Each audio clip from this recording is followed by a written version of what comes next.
시청자 여러분 안녕하세요. 9월 11일 목요일장 파이널샷 시작합니다. 어제 증시 사상 최고치를 경신한 국내 증시, 오늘도 그 바톤을 이어받으면서 개장 직후에 사상 최고치를 다시금 경신하는 데 성공을 하기도 했습니다. 다만 10시에 대통령의 기자회견이 진행이 됐고요. 이를 앞두고 시장에서 경계감이 나오면서 상승폭을 반납하는 움직임도 나왔었는데요.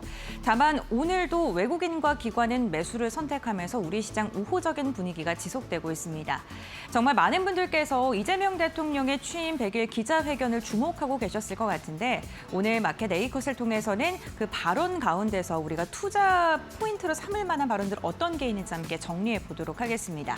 오늘 A컷으로 준비한 순간은요. 당연히 이 기자회견을 진행하고 있는 대통령의 사진을 선정을 했습니다. 오늘 취임 100일을 기념해서 기자회견이 진행이 됐고요. 여러 가지 이야기가 오갔는데 우리 시장에서 가장 중요한 포인트는 새 정부의 핵심이 주식시장 정상화라는 발언을 한 것을 좀 주목해 보시면 좋을 것 같습니다. 주식시장이라는 단어를 직접적으로 언급하면서 시장을 부양하기 위한 강력한 의지를 이번 기자회견에서도 표현을 한 것인데요. 그렇다면 어떠한 이야기가 좀 구체적으로 나왔는지 함께 살펴보시죠. 가장 많은 분들께서 주목하시기에 기자회견 전에 대주주 양도세 유권 완화에 대한 이야기가 구체적으로 나올 것이다라는 그러한 예측 기사가 나오면서 정말 발언을 할 것인지 주목하셨을 것 같습니다. 실제로 이야기가 나왔고요. 대주주 양도세 기준이 기존 정부 개편안이 50억 원에서 10억 원으로 줄이는 거였는데 이로 인해서 시장에서 혼란이 일어났었고 정치권 그리고 전반적인 투자자들 사이에서도 반발이 나왔었습니다. 그런데 이재명 대통령이 이러한 의견을 좀 받아들이는 뉘앙스의 발언을 했는데요.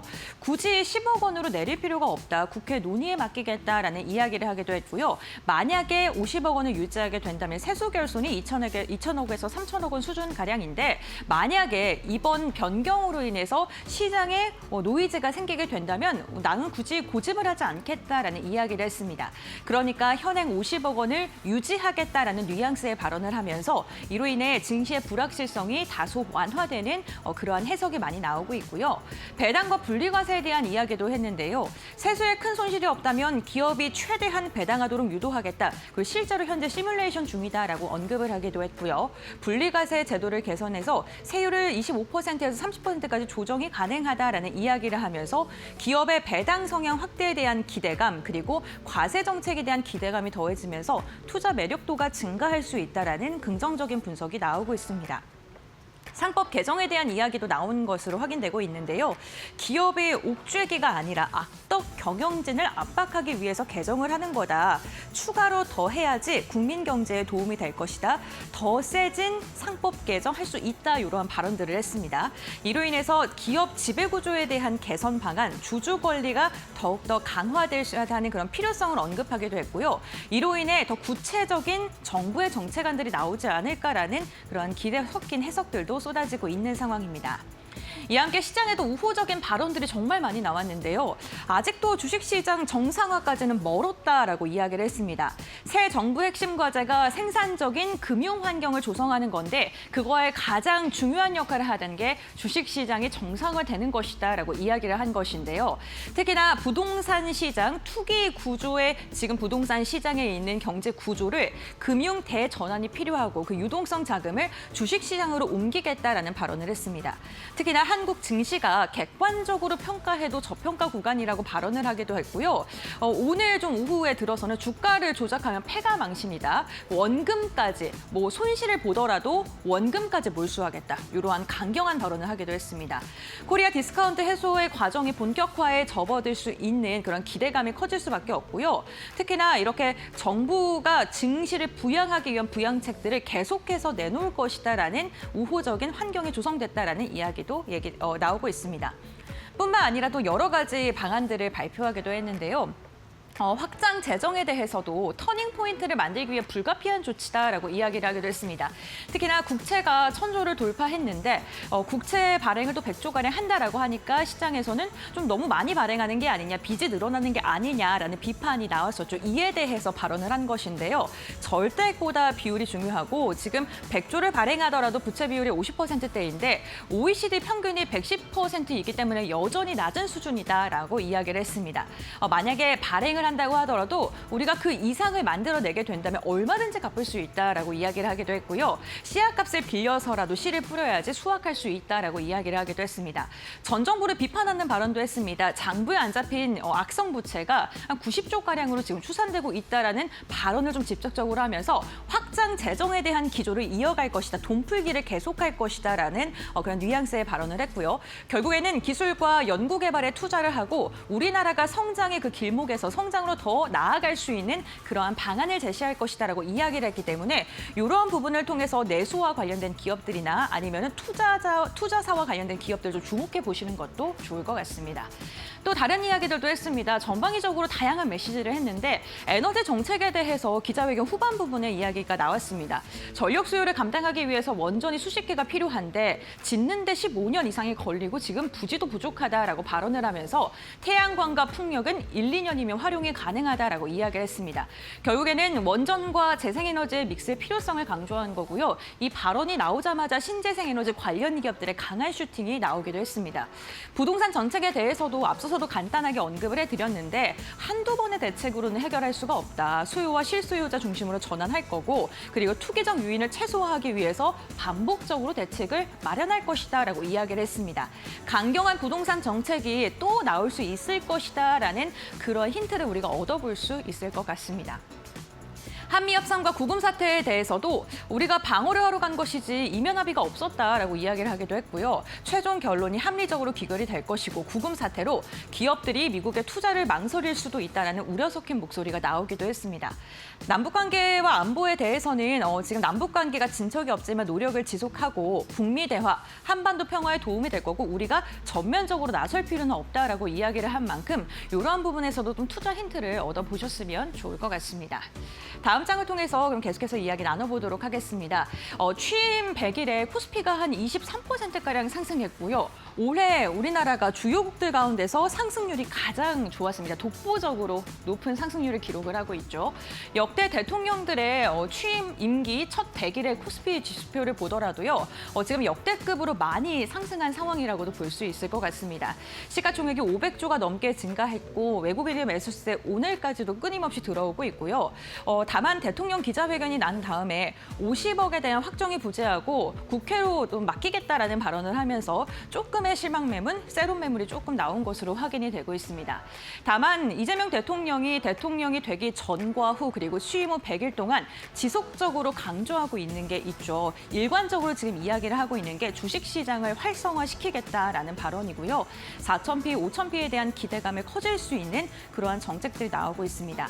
특히나 이재명 대통령이 취임 100일을 맞이했는데 지금 지지율이 60%대로 다시 상승했고요. 지금 여당이 다수당을 차지하고 있는 만큼 정책에 대한 힘이 실릴 것으로 기대가 되고 있고요. 이게 과연 우리 시장을 앞으로 더 이끌 수 있는 동력이 될 수 있지 않을까라는 기대도 해보도록 하겠습니다. 네, 이렇게 마켓 A컷 마무리하도록 하고요. 이어서 2시 구간 우리 시장 움직임 살펴보겠습니다. 김윤주 아나운서가 전해드립니다. 시황센터입니다. 우리 시장 2시 8분 구간을 지나고 있는데요. 오늘 양시장은 상승 출발을 했고요. 특히 코스피는 3,340선을 장 초반에 넘어서기도 하면서 어제에 이어서 오늘도 사상 최고치를 경신하는 움직임을 보여줬습니다.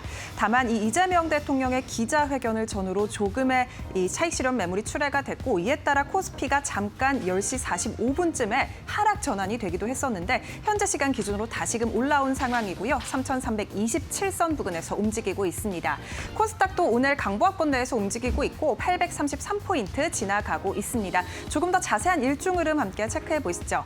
먼저 코스피 시장입니다. 코스피가 장 초반에 3,344선까지 올라섰습니다. 그 뒤로 10시 45분 이쯤을 기점으로 잠깐 하락하는 움직임 3,311선을 찍고 나서 다시금 올라와 준 모습 보여주고 있고요. 3,320선, 30선 부근에서 등락을 반복하는 모습 보여주고 있습니다. 조금은 제한적인 상승이 나타나고 있다라고 볼 수 있을 것 같고요. 전반적으로 이 대주주 양도세 기준에 대해서 50억으로 유지하는 듯한 발언을 했지만 증권주 쪽으로 매물이 강하게 출회되면서 오늘 시장에서 조금은 이 오름폭을 줄였다라고 볼 수 있을 것 같습니다. 코스닥 시장도 함께 확인해 보시죠. 일중 흐름 열어보겠습니다. 오늘 코스닥도 오전 10시 30분 즈음에 잠깐 하락 전환하는 모습을 보여줬습니다. 831포인트까지 내려앉았었는데 다만 그래도 다시금 올라와 주면서 현재 시간 기준으로 833포인트 지나가고 있고요. 여전히 830포인트는 지켜내는 모습 보여주고 있습니다. 일중 흐름까지 살펴봤는데 오늘 수급 상황도 바로 열어보도록 하겠습니다. 일단 코스피에는 외인의 순매수가 4거래일 연속으로 들어오고 있습니다.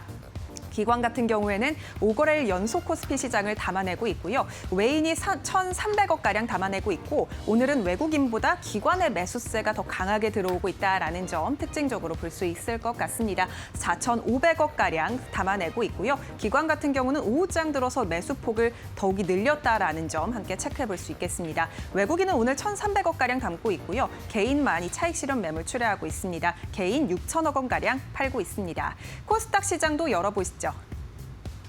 오늘 코스닥 시장도 외국인과 기관의 이 순매도, 쌍끌이 매도세가 포착되고 있는데 개인만이 사들이고 있습니다. 코스피와는 다른 수급 향방이 보이고 있는데요. 개인이 900억가량 사들이고 있고 외국인은 300억가량 팔고 있습니다. 기관도 400억가량 파는 모습 체크되고 있습니다. 오늘 시가총액 상위 종목들의 흐름도 함께 짚어보시죠. 먼저 코스피 시장 1위부터 5위권입니다. 오늘 삼성전자와 SK하이닉스가 상승하고 있습니다. SK하이닉스가 장 초반에 약 4% 가까이 큰 폭으로 올라주기도 했는데 오름폭을 조금은 줄였고요. 31만 원 선을 뚫어내기도 했던 하이닉스, 현재 시간 기준으로 31만 원 선은 내려놨고요. 30만 9,500원 선 지나가고 있습니다. 삼성전자도 0.28%가량 오르면서 7만 2,800원 선 지나가고 있습니다. 오늘 반도체 투톱 여전히 상승하는 모습 보여주고 있고요. LG에너지솔루션이 어제의 하락에 반등하는 모습 보여주고 있는데 현재 시간 기준으로 1.91%가량 오르고 있습니다. 34만 7천 원 선 지나갑니다. 그리고 오늘 한화에어로스페이스가 3% 넘게 튀어오르고 있습니다. 지금 폴란드의 러시아와의 갈등이 불거지면서 지금 지정학적 우려가 유럽 전방위적으로 퍼지고 있고요. 여기에 더불어서 영국 BAE와 이 GPS 기술 협력을 했다라는 소식에 오늘 한화에어로스페이스가 방산주단 안에서도 강한 상승을 보여주고 있습니다. 현재 시간 3.21%가량 오르고 있고요. 99만 9천 원 선 지나갑니다. 장중에 100만 원 선을 돌파해내기도 했습니다. 6위부터 10위권도 빠르게 짚어보겠습니다. 오늘 6위부터 10위권 안에서 KB금융의 낙폭이 깊습니다. 1.11%가량 하락하고 있는데 장중에 2% 넘는 하락을 기록하기도 했습니다. 최근 들어서 어제 장까지만 하더라도 이 대주주 양도세 기준 완화 기대감에 증권주, 금융주들 전반적으로 좋은 모습을 보여줬었는데요. 오늘은 이에 대한 차익 실현 매물, 세론이 빠르게 출회되고 있고요. KB금융 장 초반부터 하락했고 현재 시간 기준으로도 1%가량 하락하고 있습니다.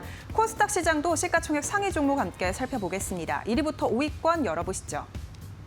오늘 일단 펩트론이 5% 넘게 튀어오르고 있다는 점 특징적으로 볼 수 있습니다. 31만 750원 선 지나가고 있고요. 파마리서치도 1.4%가량 오르면서 65만 원 선 다시금 재진입했습니다. 알테오즈는 1%가량 하락입니다. 에코프로비엠과 에코프로는 혼조세 흐름 보이고 있다는 점 함께 체크해볼 수 있겠습니다.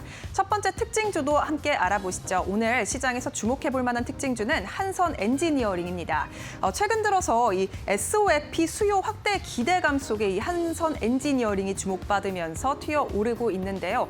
이 원자력과 SMR보다 이 SOFC가 데이터 센터 전력 수요에 조금 더 발빠르게 대응할 수 있다라는 기대감이 작용하고 있습니다. 한선 엔지니어링 같은 경우에는 블룸 SK 퓨어셀과 고체 산화물 연료전지, 즉 SOFC에 국내 최초로 주요 부품을 공급한 이력이 있기 때문에 오늘 시장에서 큰 주목을 받고 있고요. 오라클과 오픈 AI의 이 데이터 센터, 이 컴퓨팅, 클라우드 컴퓨팅 계약 소식도 함께 영향을 미치고 있습니다.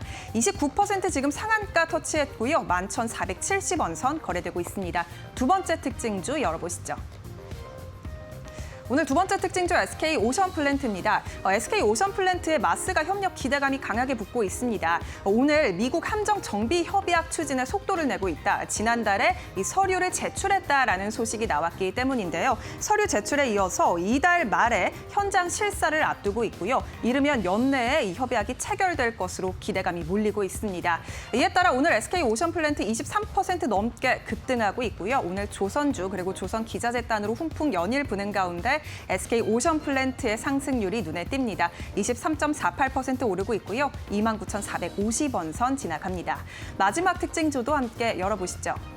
오늘 마지막 특징주는 농심입니다. 농심이 K-팝 데몬헌터스의 IP 가치가 약 1조 원을 넘길 것이라는 증권 IBK 투자증권의 리포트에 주목을 받고 있습니다. 앞서서 농심은 지금 IP를 이용해서 이 라면과 새우깡 등에 함께 출시를 한 바가 있는데요. 지금 구글 트렌드에서 이 한국에 대한 검색량이 지난달 중순 역대 최고치를 기록했다고 합니다. 이에 따라서 북미와 유럽 지역의 한식당 예약률도 급증했다고 하고요. 농심과 이 카카오 같은 K-팝 데몬헌터스 지식 제작권을 이용한 협업 제품을 내놓은 그러한 종목들 위주로 투심이 강하게 붙고 있습니다. 농심 같은 경우 16% 넘게 오르고 있고요. 47만 5천 원 선 지나갑니다. 지금까지 특징주 함께 살펴봤습니다. 네, 마켓 A컷 심층 분석 시간으로 이어가 보겠습니다. 오늘 브리핑 시간을 통해서는 이재명 대통령의 취임 100일 기자회견에 대한 어떠한 발언을 했는지에 대한 이야기 나눠봤고요. 그렇다면 우리 시장 어떠한 섹터를 봐야 되는지, 영향력은 어떻게 평가하고 계신지 전문가의 시각에서 들어보도록 하겠습니다. 파이낸셜 리서치의 박철순 대표와 함께합니다. 안녕하세요. 안녕하세요. 네, 반갑습니다. 우선 투자자분들께서 가장 궁금해하셨을 게 대주주 양도세와 관련된 이야기라서 가장 먼저 질문 드리겠습니다.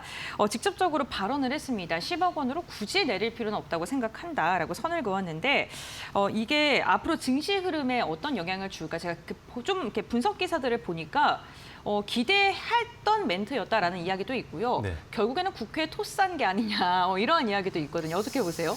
일단은 뭐 결론적으로 말씀드리면 당연히 증시에는 조금 긍정적인 영향을 네. 줄 수 있는 부분이라고 보여지고요. 사실 최근까지도 지금 연말이 얼마 남지 않은 시점에서 이 대주주 양도세 관련된 리스크가 계속 남아있는 상태였기 때문에 이제 또 연말에 또 대주주 회피 물량이 또 강하게 나오는 거 아니냐라고 해서 시장 참여자들은 대부분 다 불안한 마음을 계속 가지고 있는 상황이었는데 이 부분을 이제 어떻게 보면 사전에 좀 차단을 해준 상황이다 보니까 당연히 증시에는 좀 긍정적인 영향을 줄 수 있다고 보고 있습니다. 일단 오늘 이렇게 발언을 했던 이유를 보니까 일단 기본적으로 만약에 이 대주주 양도세를 10억으로 낮추면서 어떻게 보면 대주주 양도세를 강화한다라고 했을 때 사실 이 어떻게 보면은 이제 나라 입장에 정부 입장에서는 더 세금을 더 많이 가져갈 수 있는 그런 그쵸. 상황이잖아요. 하지만 이걸 다시 안 한다라고 한다 했을 때 이 세수 결손 금액을 봤을 때 한 2천억에서 한 3천억 정도라고 정부에서도 추산을 하고 있다고 하더라고요. 그래서 지금 2천억과 3천억 이 정도를 더 걷기 위해서 시장에 충격을 주느냐라고 생각을 해봤을 때 그건 아니라고 이제 판단을 한 거죠. 그래서 일단은 잘 선택을 했다라고 지금 보여지고 있고요. 사실 이런 어떤 정책에 대한 어떤 불확실성이 있을 때는 기관이라든지 아니면 외국인들의 자금이 안정적으로 들어오기가 좀 어렵습니다. 그러다 보니까 항상 연말에 또 이제 기관들 외국인들 수급이 조금 부족한 현상들이 반복이 될 수가 있는데 이런 부분들을 일단 줄일 수 있다는 부분, 이 부분 때문에 연말에 대한 기대감은 지금보다 더 높일 수 있는 상황이어서 결론적으로도 뭐 지금 오늘의 발언은 상당히 증시에는 좋은 영향을 줄 수 있는 그런 부분이라고 보여지고요. 그 이외에도 지금 일단은 우리가 우려했던 거를 하나를 지금 일단은 제거를 한 상태이기 때문에 추가적으로 뭐 배당 확대라든지 여러 가지 정책적인 기대감이 더 더해진다라고 한다면 아무래도 이제 중장기적으로도 수급이 더 개선될 수 있는 부분들도 있어서 단기뿐만 아니라 중장기적으로도 좀 더 좋은 영향을 줄 수 있을 것 같다라고 생각을 하고 있습니다. 네, 알겠습니다. 중장기적으로 우리 시장에 우호적인 환경이 조성되고 있다. 그런 발언을 했다라고 이야기해 주셨는데 시장에 도움이 될 수 있는 그러니까 상승 동력으로 작용할 수 있을 만한 발언들을 정말 많이 했습니다. 대표적으로 주식시장 정상화까지 아직 멀었다라는 발언을 하기도 했고요. 그렇기 때문에 시장에서는 증시 부양 정책 정부 중심으로 더 나오지 않을까라는 기대도 커지고 있는데 어떤 부분 주목하면 좋을까요? 이 정상화라는 단어를 언급했던 거를 네. 생각을 해보면은 사실 뭐 지수의 어떤 반등 이런 거를 의미한 것 같지는 않고요. 이 전반적인 이 주식 시장에 대한 어떤 구조적인 정상화를 좀 언급을 했다라고 생각을 합니다. 그래서 이 말은 결과적으로 단기적인 어떤 시장의 안정성도 물론 신경을 쓰겠지만 그래서 대주주 양도세도 다시 원래대로 돌려놓고 있는 상황이지만 결과적으로는 증시가 더 안정적으로 오를 수 있도록 시장의 어떤 구조를 좀 바꾸겠다라고 보여지고요. 그래서 일단 우리가 기대해 볼 수 있는 것들은 이런 것들이 나오는 겁니다. 일단 주주환원 정책이 더 확대되는 정책으로 확정이 되느냐 이 부분을 봐야 되는데 아무래도 이제 우리가 기대하는 부분들 오늘은 조금 완벽하게 확정이 지어진 건 아니지만 뭐 배당 소득 분리과세라든지 배당 증가 시 배당을 더 많이 주는 기업들 같은 경우 뭐 법인세를 좀 인하해 주거나 이런 것들이 이제 확정적으로 나오는지에 대한 부분들을 앞으로 우리가 주목을 좀 해야 될 것 같고요. 두 번째로는 일단 지배구조라든지 시장 질서에 대한 어떤 개선 정책들이 나오는지도 우리가 확인을 해야 될 것 같습니다. 예를 들어서 일단 불공정 거래를 좀 막는다거나 아니면 소액주주들의 권리를 좀 보호할 수 있는 정책들이 좀 더 명확하게 제시가 된다라고 한다면 역시나 투자하고 있는 시장 참여자들 같은 경우는 좀 더 강하게 베팅을 할 수 있는 부분들이 있기 때문에 이 부분에 대한 정책도 우리가 나오는지에 대해서 확정이 되는지에 대해서 계속적으로 확인을 해야 될 것 같고요.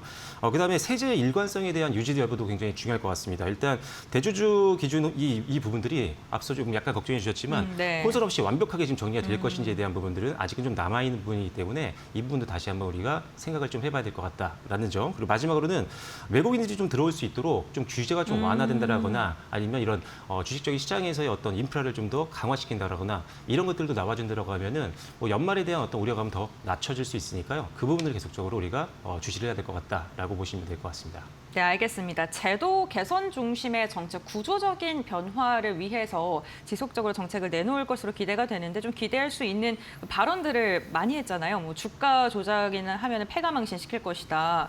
난 말하면 지키는 사람이다. 뭐 이러한 언급도 했는데 그 발언에 때문에 또 시장에 대한 기대가 커지고 있는 것 같습니다. 세수 결손이 없으면 그 없는 선에서는 배당을 또 늘려야 된다. 이러한 네. 발언을 하기도 했거든요. 네. 그 배당 증가에 대한 기대감이 나오는 이유 중에 하나인데 그렇다면 실제로 우리나라 기업들의 배당 정책이 변화할 수 있는지 그로 인해서 우리가 어떻게 전략을 세워야 되는지도 궁금합니다. 네, 사실 조금 전에 언급했던 네. 이 대주주 양도세에 대한 부분들을 완화를 시켰잖아요. 네. 그건 결국 세수 결손을 보겠다라는 거거든요. 원래 예상했던 대로 안 나왔으니까요. 네, 그런데 그렇죠. 지금 세수 결손만 보지 않는다라고 한다면 그 선에서는 뭐 지금 더 어떻게 보면 배당을 늘려라라고 하는 거잖아요. 결과적으로는 결국은 세수만 건드리지 않으면 배당을 좀 많이 해라 이런 네. 거고 결국 배당을 많이 하게 된다라고 한다면 우리가 투자자 입장에서 사실 배당을 노리고도 매수할 수 있는 종목들이 더 많아진다라는 의미이기 때문에 결과적으로는 증시에는 굉장히 긍정적인 영향을 줄 수 있는 부분들이 많다라고 보시면 될 것 같고요. 그래서 일단 향후에 이제 변화될 만한 가능성이 있는 부분들을 보면 일단은 배당 확대 압력은 정책적으로도 많이 늘어날 것 같습니다. 그러면 대기업을 중심으로 해서 배당을 더 늘리는 기업들이 많이 생길 거라고 생각해서 이제는 좀 더 배당 관련된 종목들을 조금 더 공략하는 전략들도 더 신경을 좀 많이 써야 된다라고 보고 있고요. 두 번째로는 세제 인센티브입니다. 그래서 배당에 대한 어떤 분리과세 도입이라든지 고배당 기업에 대한 세제 혜택 가능성도 있기 때문에 이런 것들이 된다면 특히 기업 입장에서는 배당을 더 많이 줄 수 있는 여력이 생기기 때문에 그 부분도 좀 봐야 될 것 같고 그리고 일단 자사주 소각이라든지 메이커 같은 이런 간접적인 주가 부양에 대한 어떤 사측의 어떤 행동들도 좀 더 강하게 진행할 수 있는 상황들이기 때문에 그런 부분들도 계속 우리가 주목을 좀 해봐야겠다라고 보시면 될 것 같습니다. 네, 알겠습니다. 그럼 결국에는 고배당주로 꼽히는 종목들을 봐야 하는 걸지도 궁금한데요. 직접적인 모멘텀 될 수 있을까요? 근데 당연히 이제 배당을 더 많이 할 수 있는 환경들이 만들어진다라고 하면은 네. 시장에서 투자하는 사람들은 당연히 종목의 시세 차익도 남기려고 하겠지만 이왕이면 또 배당 매력이 높은 기업들을 더 살 수도 있잖아요. 그래서 조금 더 베팅을 할 때 안정성을 갖고 투자할 수 있어서 좀 더 배당 금액도 이 매수 금액도 더 늘어날 수 있다고 보고 있는 그런 상황입니다. 다만 이제 배당주를 공략하실 때 지난번에도 한번 언급드렸던 것 같은데 배당률만 보고 들어가는 건 위험합니다. 왜냐하면 배당률이 좀 높았다고 해서 만약에 이 A라는 기업이 2021년도엔 줬다가 2020년도는 안 줬다가 이런 지속성이 좀 떨어지는 기업들도 꽤 많거든요. 그래서 배당률 어느 정도는 좀 높게 줘야 되겠지만 지속성이 있는지를 계속적으로 여러분들이 확인하시고 배당주를 투자하실 때 선별을 해야 된다라는 점을 좀 기억하시면 좋을 것 같고요. 일단 고배당주를 이제 은행, 통신, 그다음에 지주사 이런 것들 많이 보고 계신데 은행들은 여전히 현금 불량이 많은 기업들이고 전통적으로 이제 고배당주에 속하기 때문에 당연히 좀 보셔야 된다라고 보시면 될 것 같고 통신주는 경기 방어주 매력도 있고 항상 고배당주는 매력이 있지만 지금은 단기 노이즈가 좀 있잖아요. 해킹 문제로 인해서 일단 그렇죠. 보안 문제가 좀 셋 다 터진 상황이기 때문에 3사 모두 다 조금은 지금 적극적인 베팅은 조금 피하는 게 좋을 것 같다라고 보시면 될 것 같고 지주사들은 아직도 많이 올라오긴 했지만 과거 대비했을 때 저평가 종목들이 너무 많습니다. 그래서 정책적인 지원이 나왔을 때는 더 매력이 높아질 수 있으니까요. 지주사들은 계속적으로 지켜볼 필요가 있다. 이렇게 보시면 좋을 것 같습니다. 네, 알겠습니다. 오늘 기자회견 내용을 쭉 살펴보면요. 주식, 세제, 부동산, 그리고 에너지 정책과 같은 핵심 어젠다를 전반적으로 짚었다는 게 특징이기도 합니다. 그럼 대표님이 보시기에 취임 100일 동안 정책 기준 가장 눈에 띄는 특징이 있다면 어떤 걸로 선택하실까요? 일단 정책 일관성에 대한 부분들이 조금 그래도 유지가 될 것 같다라는 기대감이 높아진 네. 것 같아요. 일단 대주주 양도세에 대한 어떤 강화 이런 것들 때문에 갑자기 급변하는 정책 때문에 투자자들이 굉장히 혼란스러웠는데 있었는데 이게 일단 첫 번째로 돌아오는 모습을 보여줬기 때문에 추가적으로도 다시 우리가 우려했던 부분들이 다시 제자리로 찾아가는 이런 부분을 좀 기대해 볼 수 있는 게 최근에 이 정책 어떤 방향성을 봤을 때 기대할 수 있는 요소라고 보여지고요. 그다음에 시장의 어떤 기반을 좀 강화하고자 하는 의지가 좀 보이는 것 같습니다. 어떤 주주 환원에 대한 어떤 강화, 그다음에 자본시장에 대한 어떤 신뢰성을 회복할 수 있는 정책들에 대해서 더 의지를 갖고 있다는 게 오늘도 확인이 되고 있는 것 같고요. 그다음에 역시나 지배 구조 개선에 대해서도 굉장히 생각을 많이 하고 있다는 것들이 보여지고 있기 때문에 좀 더 기대감을 높일 수 있다라고 보시면 될 것 같고 마지막은 일단은 뭐 지금 재무 건전성과 그다음에 재분배를 하는 거에 대한 어떤 이런 것들에 대한 생각을 좀 많이 하고 있는 것들이 계속적으로 보여지는 것 같습니다. 그래서 세수 결손 우려 속에서도 배당을 좀 강화했다라는 부분들 자체도 일단은 시장과 어떻게 보면 신뢰감을 가질 수 있게 균형을 맞추자라는 의미이기 때문에 그런 부분들은 상당히 좀 긍정적으로 보고 있어서 앞으로 좀 더 정책에 대한 기대감을 좀 더 오늘을 기점으로 해서 더 높게 가져가셔도 좋지 않을까 이렇게 보고 있는 상황입니다. 네, 알겠습니다. 그 세수 결손에 대한 이야기 계속 나오는 게 국가 부채 100조에 대한 이야기도 계속 나오고 있고 나라 빚이 늘어난다 이런 기사들도 최근에 많이 나왔잖아요. 네. 그러다 보니까 이에 대한 발언도 좀 한 것으로 확인되고 있는데 절대액보다는 경제 규모 대비 비율이 중요하다라고 이야기를 하면서 어쨌든 간 이 뉘앙스를 보게 된다면 돈 풀기 지속할 거고 경기 부양책 계속 내놓을 것이다라고 해석을 할 수 있을 것 같습니다. 그렇다면 내수주, 뭐 투자 관련된 기업들 봐도 좋을까요? 네, 일단은 이제 채무에 대한 어떤 절대적인 금액보다는 네. 지금 어떻게 보면은 GDP 대비했을 때 규모를 봐야 된다라고 언급을 했던 것 자체가 네. 지금 뭐 부채를 좀 더 안더라도 내수에 대한 어떤 재정적 정책을 더 확대를 하겠다 이런 의미거든요. 그렇다면 재정 정책이 확대되는 시기에는 항상 내수주들도 조금은 이제 수혜를 볼 수 있는 부분들이 있고 그다음에 뭐 예를 들어서 소비 쿠폰도 발행했었던 전례가 있었고 그 이외에 또 다른 것들도 나올 수가 있는 상황이다 보니까 그렇다면 우리가 알고 있는 일반적인 소비주들 뭐 레저, 뭐 유통이라든지 아니면 음식료 이런 기업들도 일단 수혜를 볼 수 있는 부분들이 분명히 있다라고 볼 수가 있어서 일단 기본적으로는 뭐 내수주에 대한 기대감은 지금보다 좀 더 가지셔도 좋겠다라고 보셔야 되는데 다만 이제 음식료 같은 종목들은 조금 전에 방송 앞서서도 농심이 좀 나왔었잖아요. 이제 급등이 나온 종목들 같은 경우는 항상 차익 매물을 조심을 해야 되기 때문에 급등이 먼저 나왔던 수출주들이 대부분 올랐으니까요. 이런 종목들은 기술적인 부분들은 조금 신경 쓰시고 차익 매물이 좀 나오고 있는지에 대한 부분들은 반드시 체크가 좀 필요하다는 점을 기억하시면 좋을 것 같습니다. 네, 알겠습니다. 내수주에 대한 답변까지 저희가 들어봤고요.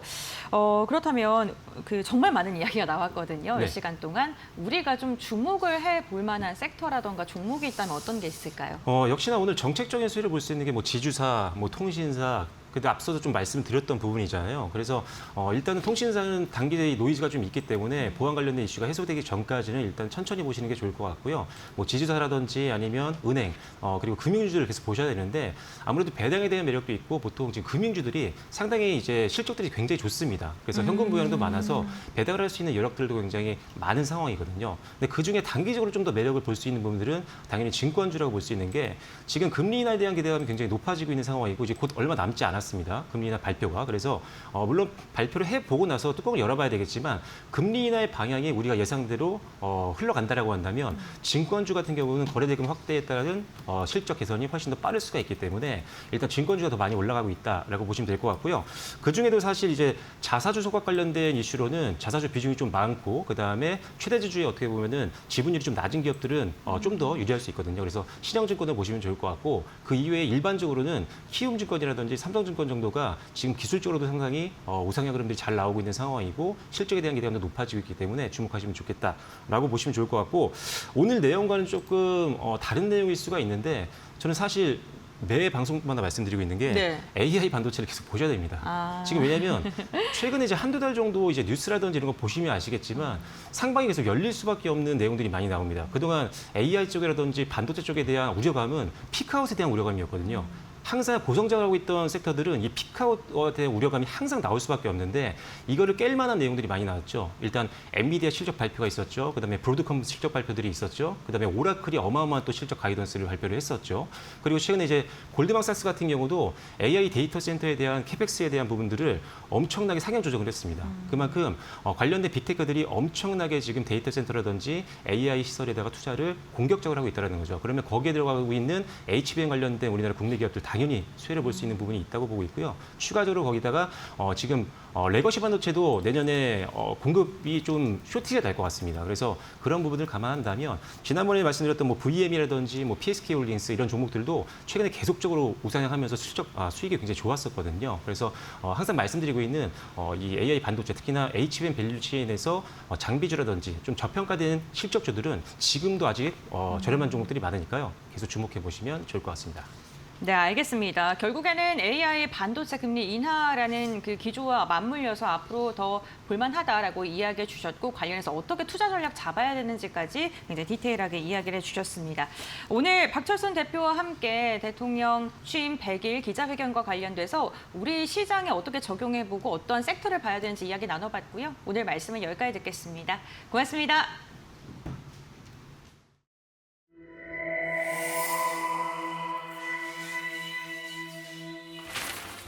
경제의 흐름을 켜는 스위치 온 앤 오프. 오늘은 초저가 해외 직구에 대해 이야기해봅니다. 지금 초저가 공세 스위치는 온. 요즘 여러분의 현관문 앞 가장 흔하게 놓여있는 상자는 무엇인가요? 아마 중국에서 건너온 알리익스프레스나 테무의 택배 상자일 겁니다. 국내에서는 상상하기 힘든 초저가와 엄청난 할인율에 싸니까 일단 산다는 새로운 소비 습관이 생겨났죠. 하지만 이 단순한 소비 행위 뒤에 거대한 속내가 숨겨져 있다면 어떨까요? 이 초저가 공세의 진짜 속내 3가지 핵심 포인트로 파헤쳐봅니다.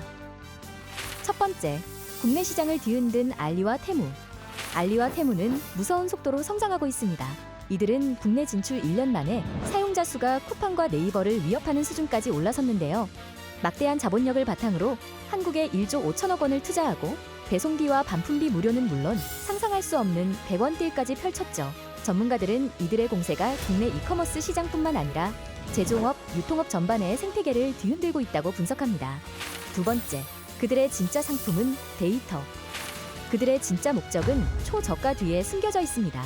알리와 테무의 진짜 상품은 물건이 아니라 데이터라는 분석이 지배적인데요. 이들은 여러분이 무엇을 검색하고 어디에서 멈추고 어떤 제품에 반응하는지 등 방대한 소비 빅데이터를 수집합니다. 이 데이터는 개인의 취향을 넘어 글로벌 소비자들의 행동 패턴을 예측하고 제어가는 강력한 무기가 되죠. 단순히 저렴한 상품을 미끼로 미래를 통제할 소비 데이터라는 더 큰 보물을 수집하고 있는 겁니다. 세 번째, 디지털 실크로드로의 야심. 중국의 디지털 실크로드 장악, 바로 이 거대한 그림의 끝입니다. 일부 전문가들은 알리와 테무의 행보가 중국 정부의 디지털 실크로드 전략과 연결될 수 있다고 경고합니다.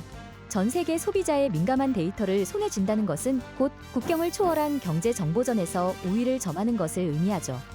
저품질 상품과 모조품이 무분별하게 유입되면서 소비자 피해가 커지고 국내 제조업과 유통업은 생존 자체를 위협받고 있습니다. 이들의 초저가 공세는 단순히 쇼핑 트렌드를 넘어 소비자 안전과 국가 경제까지 위협하는 중대한 사안인 겁니다. 우리가 무심코 누른 구매하기 버튼이 거대한 자본과 데이터의 흐름을 만드는 시대입니다. 알리와 테무의 초저가 공세는 단순히 지갑을 열게 만드는 것을 넘어 우리의 소비 습관과 정보를 거대한 데이터베이스로 빨아들이고 있죠. 가장 싼 가격 뒤에 가장 비싼 대가가 숨겨져 있다는 사실. 그것이 우리가 마주한 초저가 공세의 차가운 진실입니다.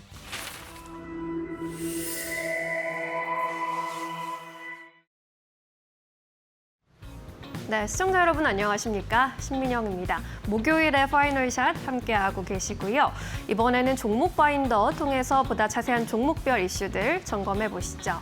네, 첫 번째로는 반도체 이슈 점검해 보도록 하겠습니다. 이번 주 뉴욕 증시에서 주도주를 꼽자면 단연 오라클일 것 같은데요. 클라우드 대장주로서 이번 주에 실적 발표를 했고 그 이후에 클라우드 사업에 대한 장밋빛 전망을 내놓으면서 주가 폭등세를 이어가고 있습니다.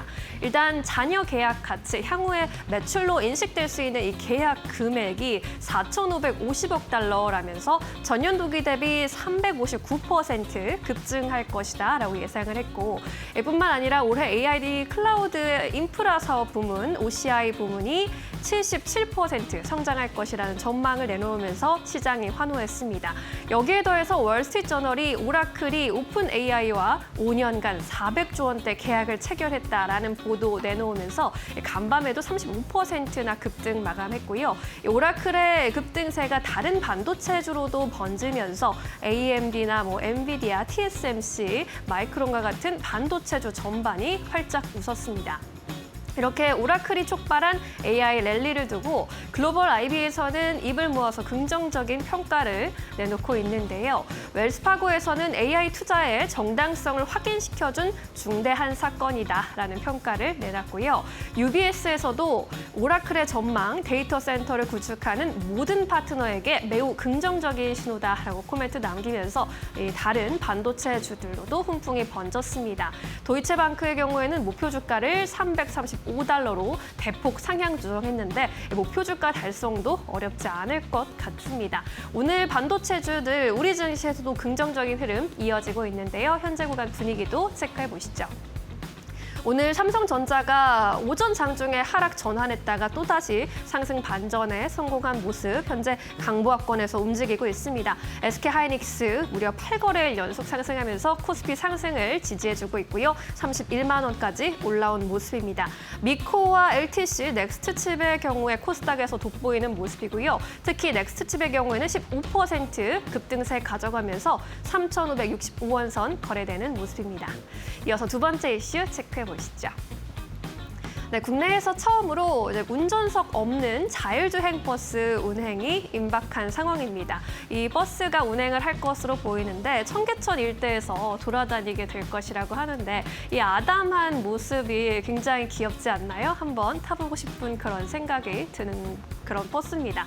국내 기술로 개발했다라는 점에 또 시장에서는 주목을 하고 있는데 특징은 11인승 소형 버스입니다. 2대를 교차로 운행할 것으로 보이고요. 운전대, 운전석이 없는 대신에 대형 디스플레이가 설치가 되고 휠체어 리프트도 준비된다고 합니다.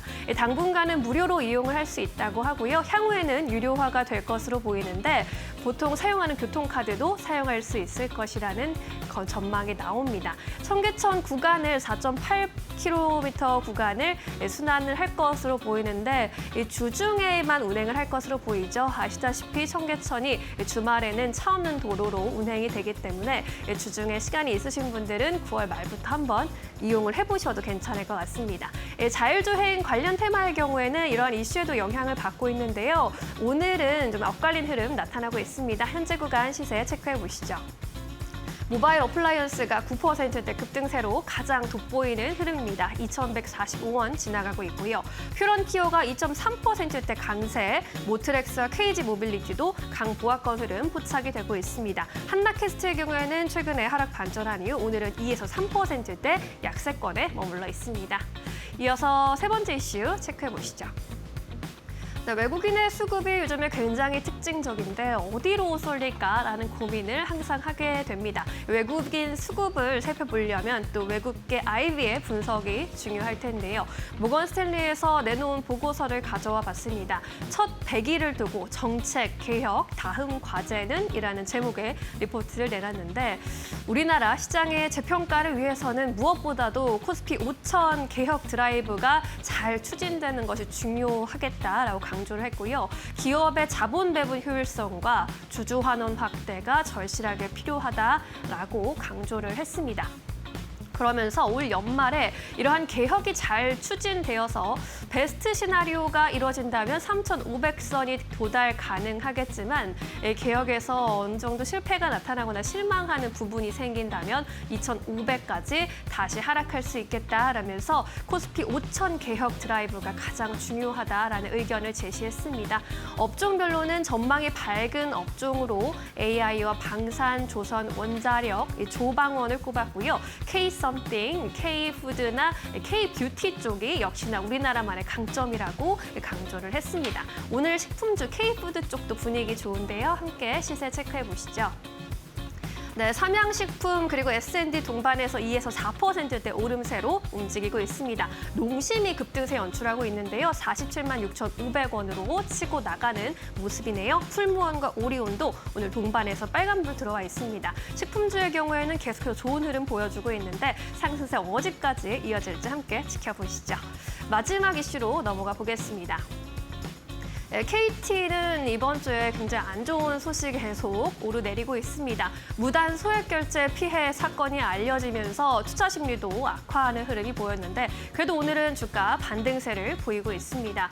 이번 사건을 좀 정리해보자면 피해자가 좀 늘어나고 있다라는 점이 우려스럽죠. 현재까지 270명으로 집계됐고 피해액은 1억 7천여만 원으로 확인됐습니다. 서울 금천 지역, 경기도 광명 지역에서 현재까지 피해자가 발생을 했는데 이 범행 수법이 문제가 되고 있습니다. 가상 기지국을 세워서 가입자를 엉뚱한 네트워크로 접속을 시킨 후에 결제 정보를 가로챈 건데 KT가 현재 관리하고 있지 않은 유령 안테나를 통해서 트래픽을 빼돌린 것으로 보입니다. 이에 따라 보안주들이 또 탄력을 받는 모습 나타나기도 했죠.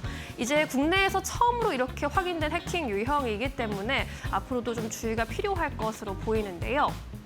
이를 두고 이제 KT의 주가가 많이 빠졌기 때문에 매수 관점으로 보는 그런 투자자 여러분들도 많을 것 같습니다. 삼성증권에서는 이 피해 지역이 확산하고 있기 때문에 당분간 좀 단기 투자 심리 위축이 피하기 어려울 것으로 봤고요.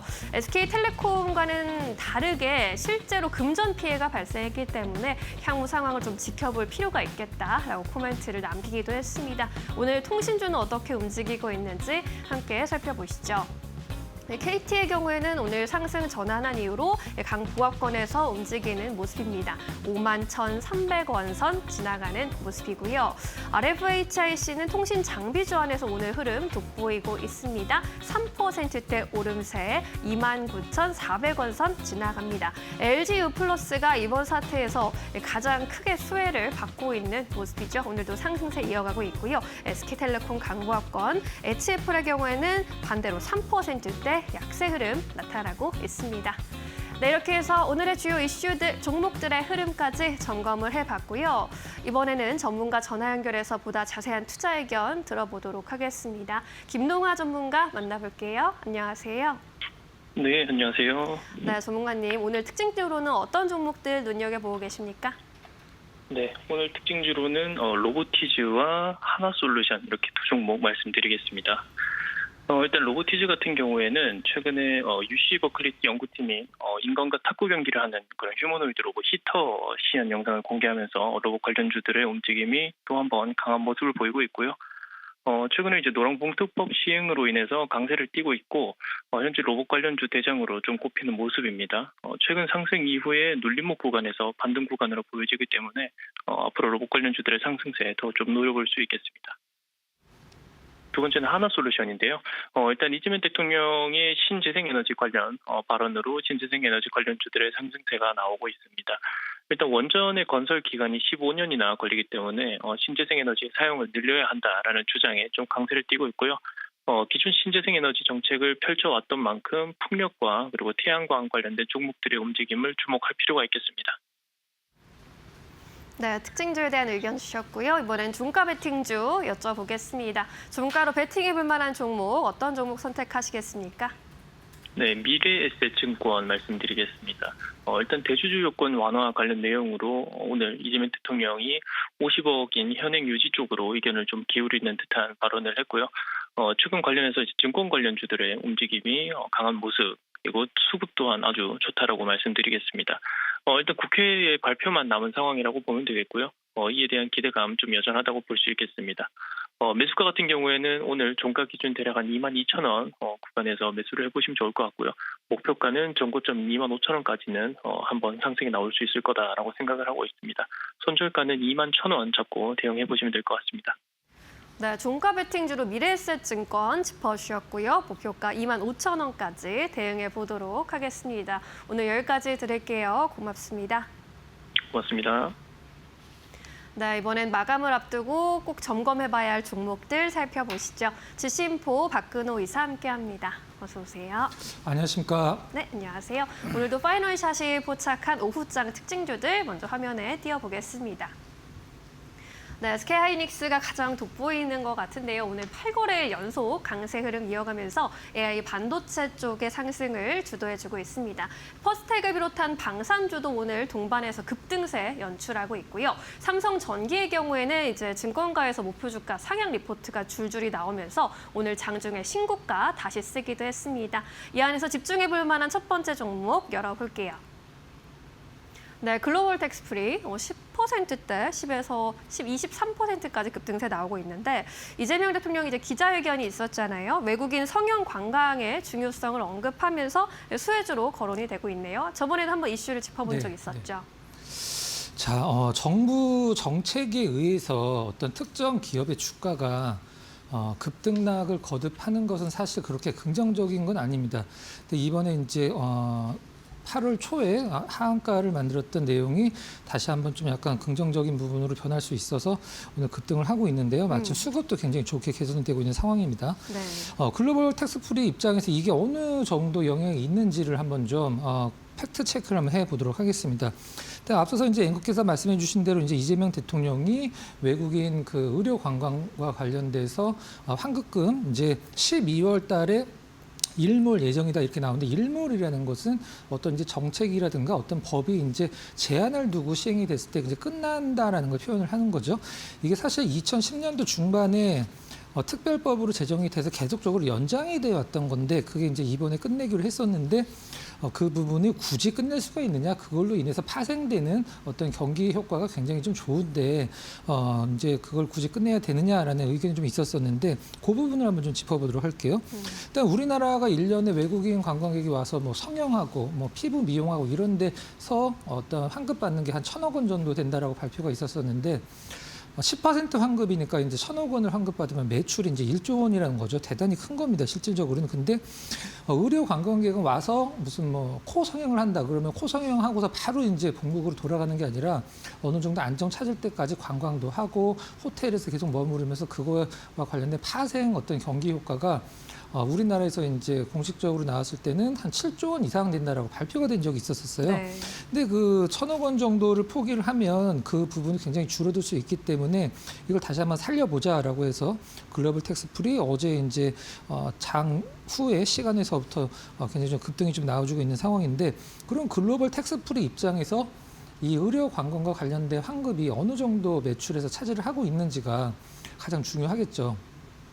2023년도에는 한 10% 내외 정도 됐었고 작년에는 20%한 중반 후반 정도 올해 상반기에 30%에 육박했다라고 이제 전해지고 있는데 굉장히 큰 겁니다. 일단 제가 봤을 때는 차트 보면서 잠깐 좀 말씀을 드리긴 하겠습니다만은 8월 초에 점화를 갔던 부분 위쪽에서 지금 주가가 움직이고 있긴 합니다만은 그 급락하기 전까지는 그래도 좀 약간 오늘을 기점으로 해서 정해진 게 아니기 때문에 만약에 환급금을 다시 부활한다라고 했을 때는 사실 더 급등이 나오겠죠. 지금은 부활할 수 있다라는 기대감으로 움직이니까 그런 부분 염두에 두시고 보시면 될 것 같아요. 작년에 매출 1,200억인데 올해 조금 더 바라보고 있긴 한 부분이죠. 지금 시가총액이 4천억이 넘었는데 물론 뭐 싸다라고 말씀드리긴 힘들긴 합니다만 다른 어떤 그 카지노나 아니면 호텔 관련주들과 함께 움직였던 부분이기 때문에 외국인 관광에 많이 오면 올수록 돈을 버는 기업이라 저는 오늘의 어떤 그 재료 그리고 주가 흐름 상당히 좀 의미가 있다라고 말씀드려보도록 하겠습니다.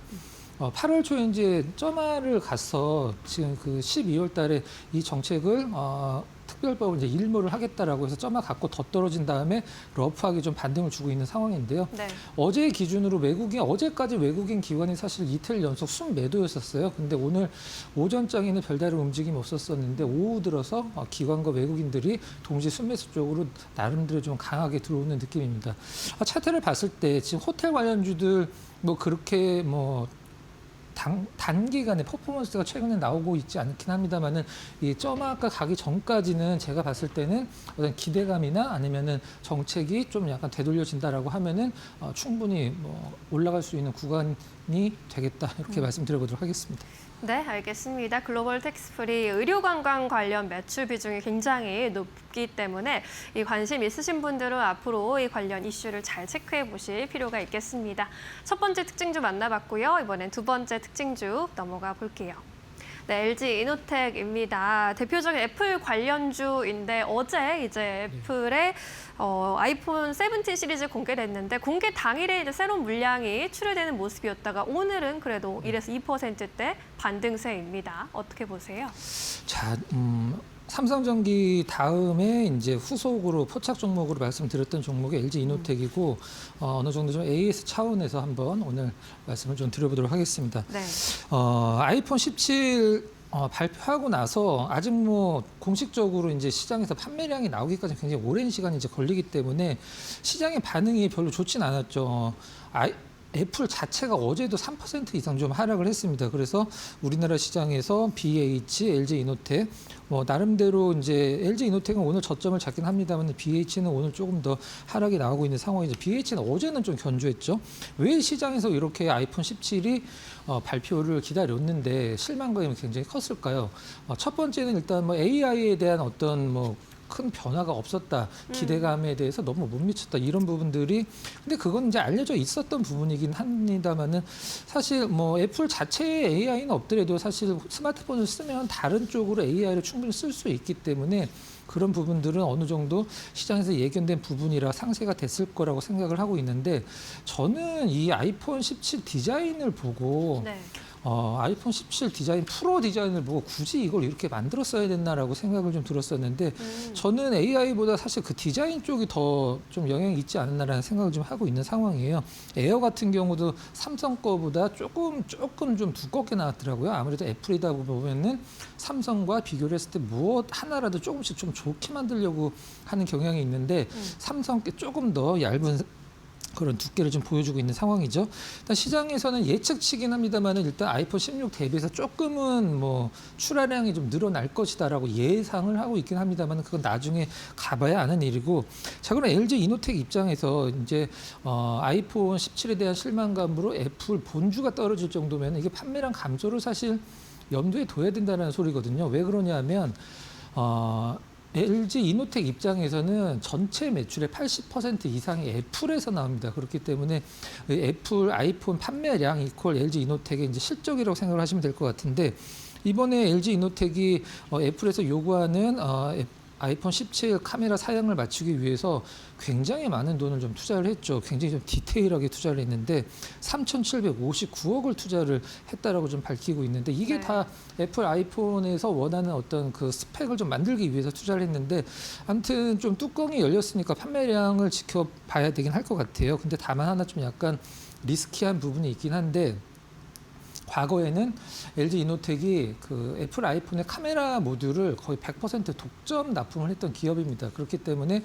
애플의 새로운 시리즈가 발표될 때 기대감으로 오르고 그리고 애플 아이폰의 판매량이 굉장히 시장에서 호평을 받으면 주가가 더 오르는 모습을 보여줬었는데 지금은 과거에 LG 이노텍이 어떤 솔벤더 역할을 카메라 모듈 쪽에서 했었다라고 하면 지금 중국의 써니 옵티칼이랑 조금 경쟁을 해야 되는 상황이에요.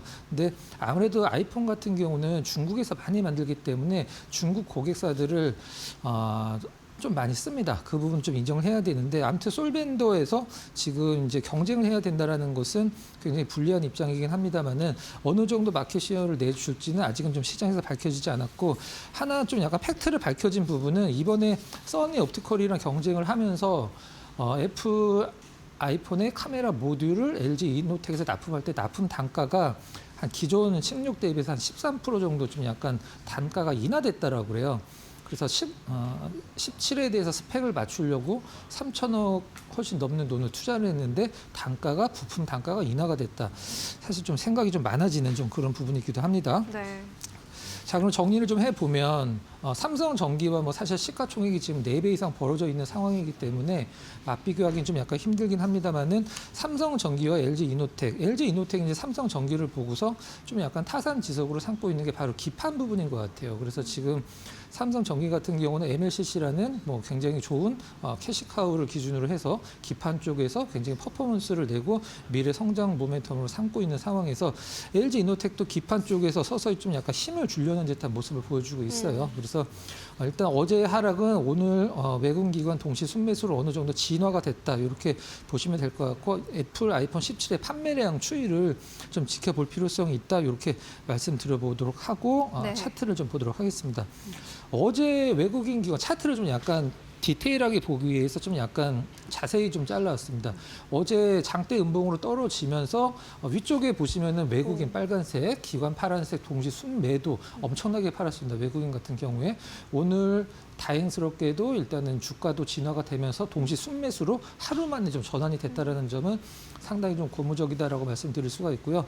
근데 어제 그 하락을 하면서 한 가지 좀 특이한 점은 요 이제 거래량 굉장히 크게 나온 부분이 있잖아요. 요 올라갔다 떨어지면서 이 거래량의 절반도 못 맞히는 거래량이 나왔다라는 거예요. 그러니까 실질적으로 매도가 많이 나왔다라기보다는 받쳐주는 매수가 그렇게 많지는 않았다. 이렇게 분석을 좀 할 수가 있겠습니다. 일단은 판매량이 의외로 잘 나올 수도 있으니까 한번 지켜보시고 애플이 주가가 일단 진정이 되는 게 급선무다 이렇게 말씀을 드려보도록 하겠습니다. 네, 앞으로 당분간은 애플의 주가 흐름 그리고 관련 평가를 따라갈 수밖에 없을 것 같은데요. 작업에 대해서 다각화 노력도 하고 있다고 하니까요. LG이노텍도 지켜보도록 하겠습니다. 네, 이렇게 오늘의 두 가지 특징주 정리해 보겠고요. 이번에는 포착 종목으로 넘어갑니다. 어떤 종목 준비하셨을까요? 반도체 장비주 오로스 테크놀로지 한번 준비를 했습니다. 투자 포인트는요? 네, 일단 유일하다라는 어떤 시장에서 어떤 기업이 생산하는 제품이 그 기업만 생산을 하는 유일한 제품이었을 때 우리는 시장에서 이제 프리미엄을 부여를 하게 되는데 오로스 테크놀로지는 아직까지는 그 프리미엄을 좀 누리지는 못하는 듯한 느낌이에요. 무엇을 만드는 기업인지 잠깐 설명드려보면 오버레이 장비를 만드는 기업입니다. 오버레이 장비가 무엇을 하는 역할을 하는지 정말 알기 쉽게 말씀을 드리면 반도체가 이제 웨이퍼 위에 회로를 막 이렇게 쌓잖아요. 근데 똑같이 그려져 있는 회로를 막 여러 겹을 쌓는데 그게 위에서 이렇게 쳐다봤을 때 우리가 보통 뭐 종이를 여러 장을 뚫어놓고 구멍을 뚫어놨는데 그 구멍이 좀 약간 겹치지 않을 때가 있잖아요. 근데 노광 공정에서 이 여러 개 쌓아놓은 회로가 위에서 쳐다봤을 때 완벽하게 똑같이 정렬이 돼 있어야 되거든요. 그거를 정렬을 시키는 장비가 바로 오로스 테크놀로지의 오버레이 장비입니다. 네. 글로벌적으로는 지금 우리나라에서 오버레이 장비는 오로스 테크놀로지 한 기업밖에 없고 일단 글로벌 1위는 이제 미국의 굉장히 유명한 장비 기업이죠. AL사가 이제 만들고 있는데 두 기업이 유일하게 이제 경쟁을 하고 있다고 보시면 될 것 같아요. 네. 최근에 일본 고객사 쪽을 이 오버레이 장비 데모 장비가 공급이 됐는데 일단 공급을 하고 나서 이제 퀄 테스트 중이겠죠. 통과가 된다라고만 상당히 좀 좋은 어떤 뭐 주가를 상방으로 이끌 수 있을 만한 재료가 된다라고 생각을 하고 있고 한참 동안 이제 이 오로스 테크놀로지가 하이닉스 향이 굉장히 강한 종목이기 때문에 HBM 쪽 밸류체인에서도 많이 타서 작년 초반기는 주가가 굉장히 뭐 역사상 신고가를 갱신하기도 했었습니다만은 실적을 많이 내려면 과거 22년도처럼 중국 쪽 메모리 기업에 이 오버레이 장비를 납품을 해야 돼요. 그게 올해 하반기나 내년 초쯤에 한동안 좀 중국 쪽에서 수주가 없었었는데 올해 하반기나 내년 초쯤에 중국 쪽에 다시 어떤 그 수주가 시작이 될 것이다라고 이제 어떤 언론에서 보도가 좀 있기도 했었습니다. 올해 그 연간 실적으로 봤을 때 사실 실적에 의해서 이건 너무 저평가다. 이 기업을 투자를 위해서 사야 되겠다. 저평가니까 그런 느낌보다도 향후 이제 성장성으로 지금은 조금 실적 대비 비싸더라도 향후의 성장 모멘텀을 보고 접근해야 되는 종목이에요. 올해 이제 증권가에서 나온 컨센서스가 717억 매출, 영업이익 90억인데 굉장히 좀 적죠. 적은데 생각보다는 이게 좀 약간 더 나올 걸로 예상을 했는데 증권가에서 좀 약간 보수적으로 잡은 것 같아요. 그래서 매출이나 영업이익은 아직까지는 좀 약간 적지만 그래도 이 프리미엄을 받을 만한 어떤 독보적인 기술을 갖고 있는 기업이기 때문에 시장에서 최근에 좀 약간 관심을 갖고 있는 그런 상황인 것 같습니다. 중국 현지 생산 위해서 일단 생산 시설도 확보했다라는 부분 참고를 하시면 될 것 같고요. 차트 잠깐 보도록 하겠습니다. 자, 과거에 작년 이제 상반기 때 오로스 테크놀로지 역사적인 신고가인데 계속 올라가서 지금 차트에는 안 보이지만 이때 HBM 관련돼서 하이닉스 쪽에 납품이 좀 있었기 때문에 올라갔고 그 다음에 계속적으로 떨어졌고 차트가 표현이 좀 그렇습니다만 좀 약간 좀 지저분합니다. 이쁘진 않아요. 오르고 내려가는 이런 진자 운동이 굉장히 좀 약간 많이 발생을 하고 있어요. 나름대로 시장에서 지금 저점을 좀 잡았고 외국인들은 정말 조금씩 매수를 하고 있긴 합니다만 큰 의미는 없고 기관은 아예 그 참여가 없다라고 보시면 될 것 같아요. 오늘도 이제 개인 수급이긴 합니다만은 제가 봤을 땐 수주만 몇 건 이제 하면서 입증을 해준다라고 하면 실적적인 부분 입증해준다라고 하면은 지금 가격은 오늘은 좀 부담스럽긴 합니다만은 지금 구간대는 나름대로 좀 어떤 매수의 가장 적기이지 않을까라는 생각을 좀 하고 있습니다. 네. 그럼 가격 전략을 어떻게 세워보는 게 좋을까요? 가격을 이제 제가 드리고 나서 일단 많이 올랐어요. 그렇기 때문에 지금 현재 가격 기준으로 말씀드려보도록 하겠습니다. 저는 23,000원 정도를 드렸었는데 지금 1,000원이 더 올라갔고 24,000원이에요. 24,100원. 현재가는 그냥 뭐 24,000원 조정을 염두에 둔 어떤 가격이라는 점 말씀드리고 24,000원. 그리고 목표가는 3만 원, 손절가는 2만 원으로 딱딱 끊어지는 가격으로 한번 제시를 해드리도록 하겠습니다. 네, 이 장비 분야에서 유일한 국산화 기업이고 또 퀄테스트 통과 기대감도 있기 때문에 하반기에 주목해 보셔도 좋을 것 같습니다. 목표가 3만 원까지 바라보도록 하겠습니다. 오늘 여기까지 이야기 들을게요. 고맙습니다.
네, 시장 3시 구간 지나가고 있습니다. 키워드 통해서 시장 흐름 같이 한번 체크해 보시죠. 먼저 첫 번째 키워드는요. 오늘 SOFC부터 체크해 보도록 하겠습니다. AI가 성장하면서 이 데이터 센터에 대한 수요 확대가 부각되고 있죠. 이에 따라 오늘 시장에서 연료 전지도 크게 주목받고 있는 모습인데요. 물론 차세대 에너지원으로 SMR 역시나 주목받고 있는 흐름이지만 이 상업화는 2030년에나 가능합니다.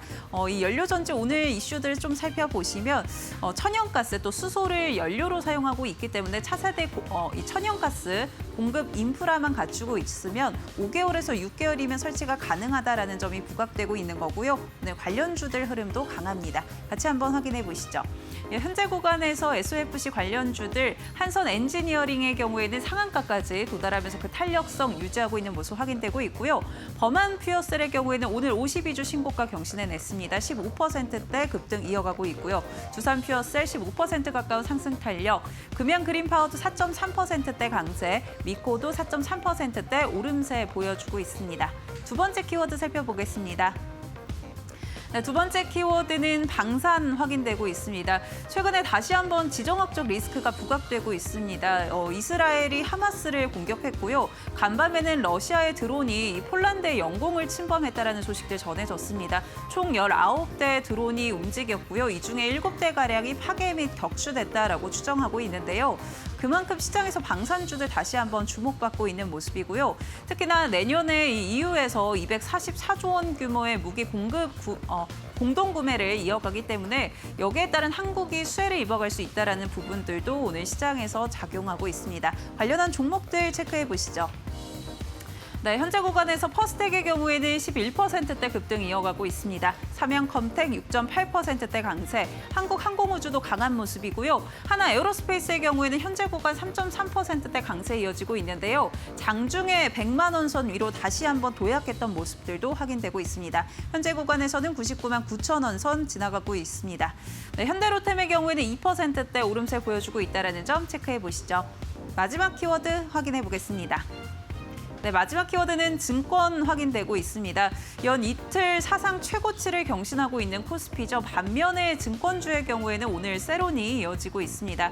오늘 오전이었죠. 이재명 대통령의 취임 100일 기념 기자회견이 있었는데요.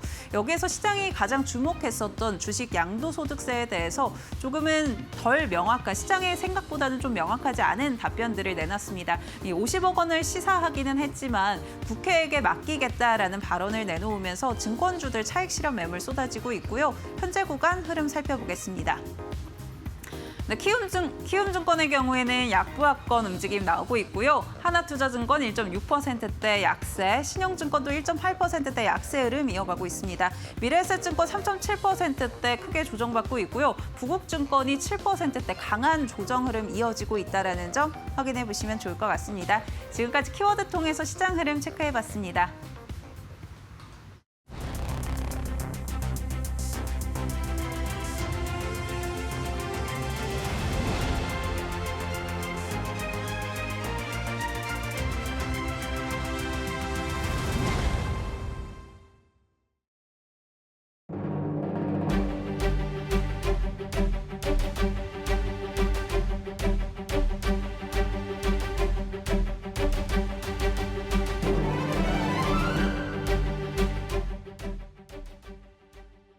자, 배종찬의 시장 이야기 시간으로 이어가 보도록 하겠습니다. 우리 시장의 천장이 뚫리면서 연일 사상 최고가를 경신하고 있는 모습이 나타나고 있습니다. 오늘도 오전장에 소폭의 조정을 받는 듯 하다가 오후장 들어서 다시금 좀 견조한 움직임 가져가려고 하는데 우리가 어떠한 전략을 세워야 되는지 인사이트 K의 배종찬 소장과 함께 알아보겠습니다. 안녕하세요. 안녕하십니까? 네, 반갑습니다.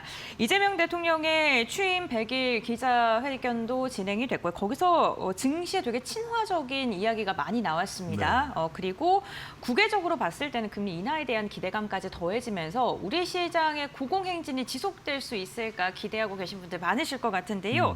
앞으로 좀 방향성 어떻게 보시나요? 그렇죠. 근데 네.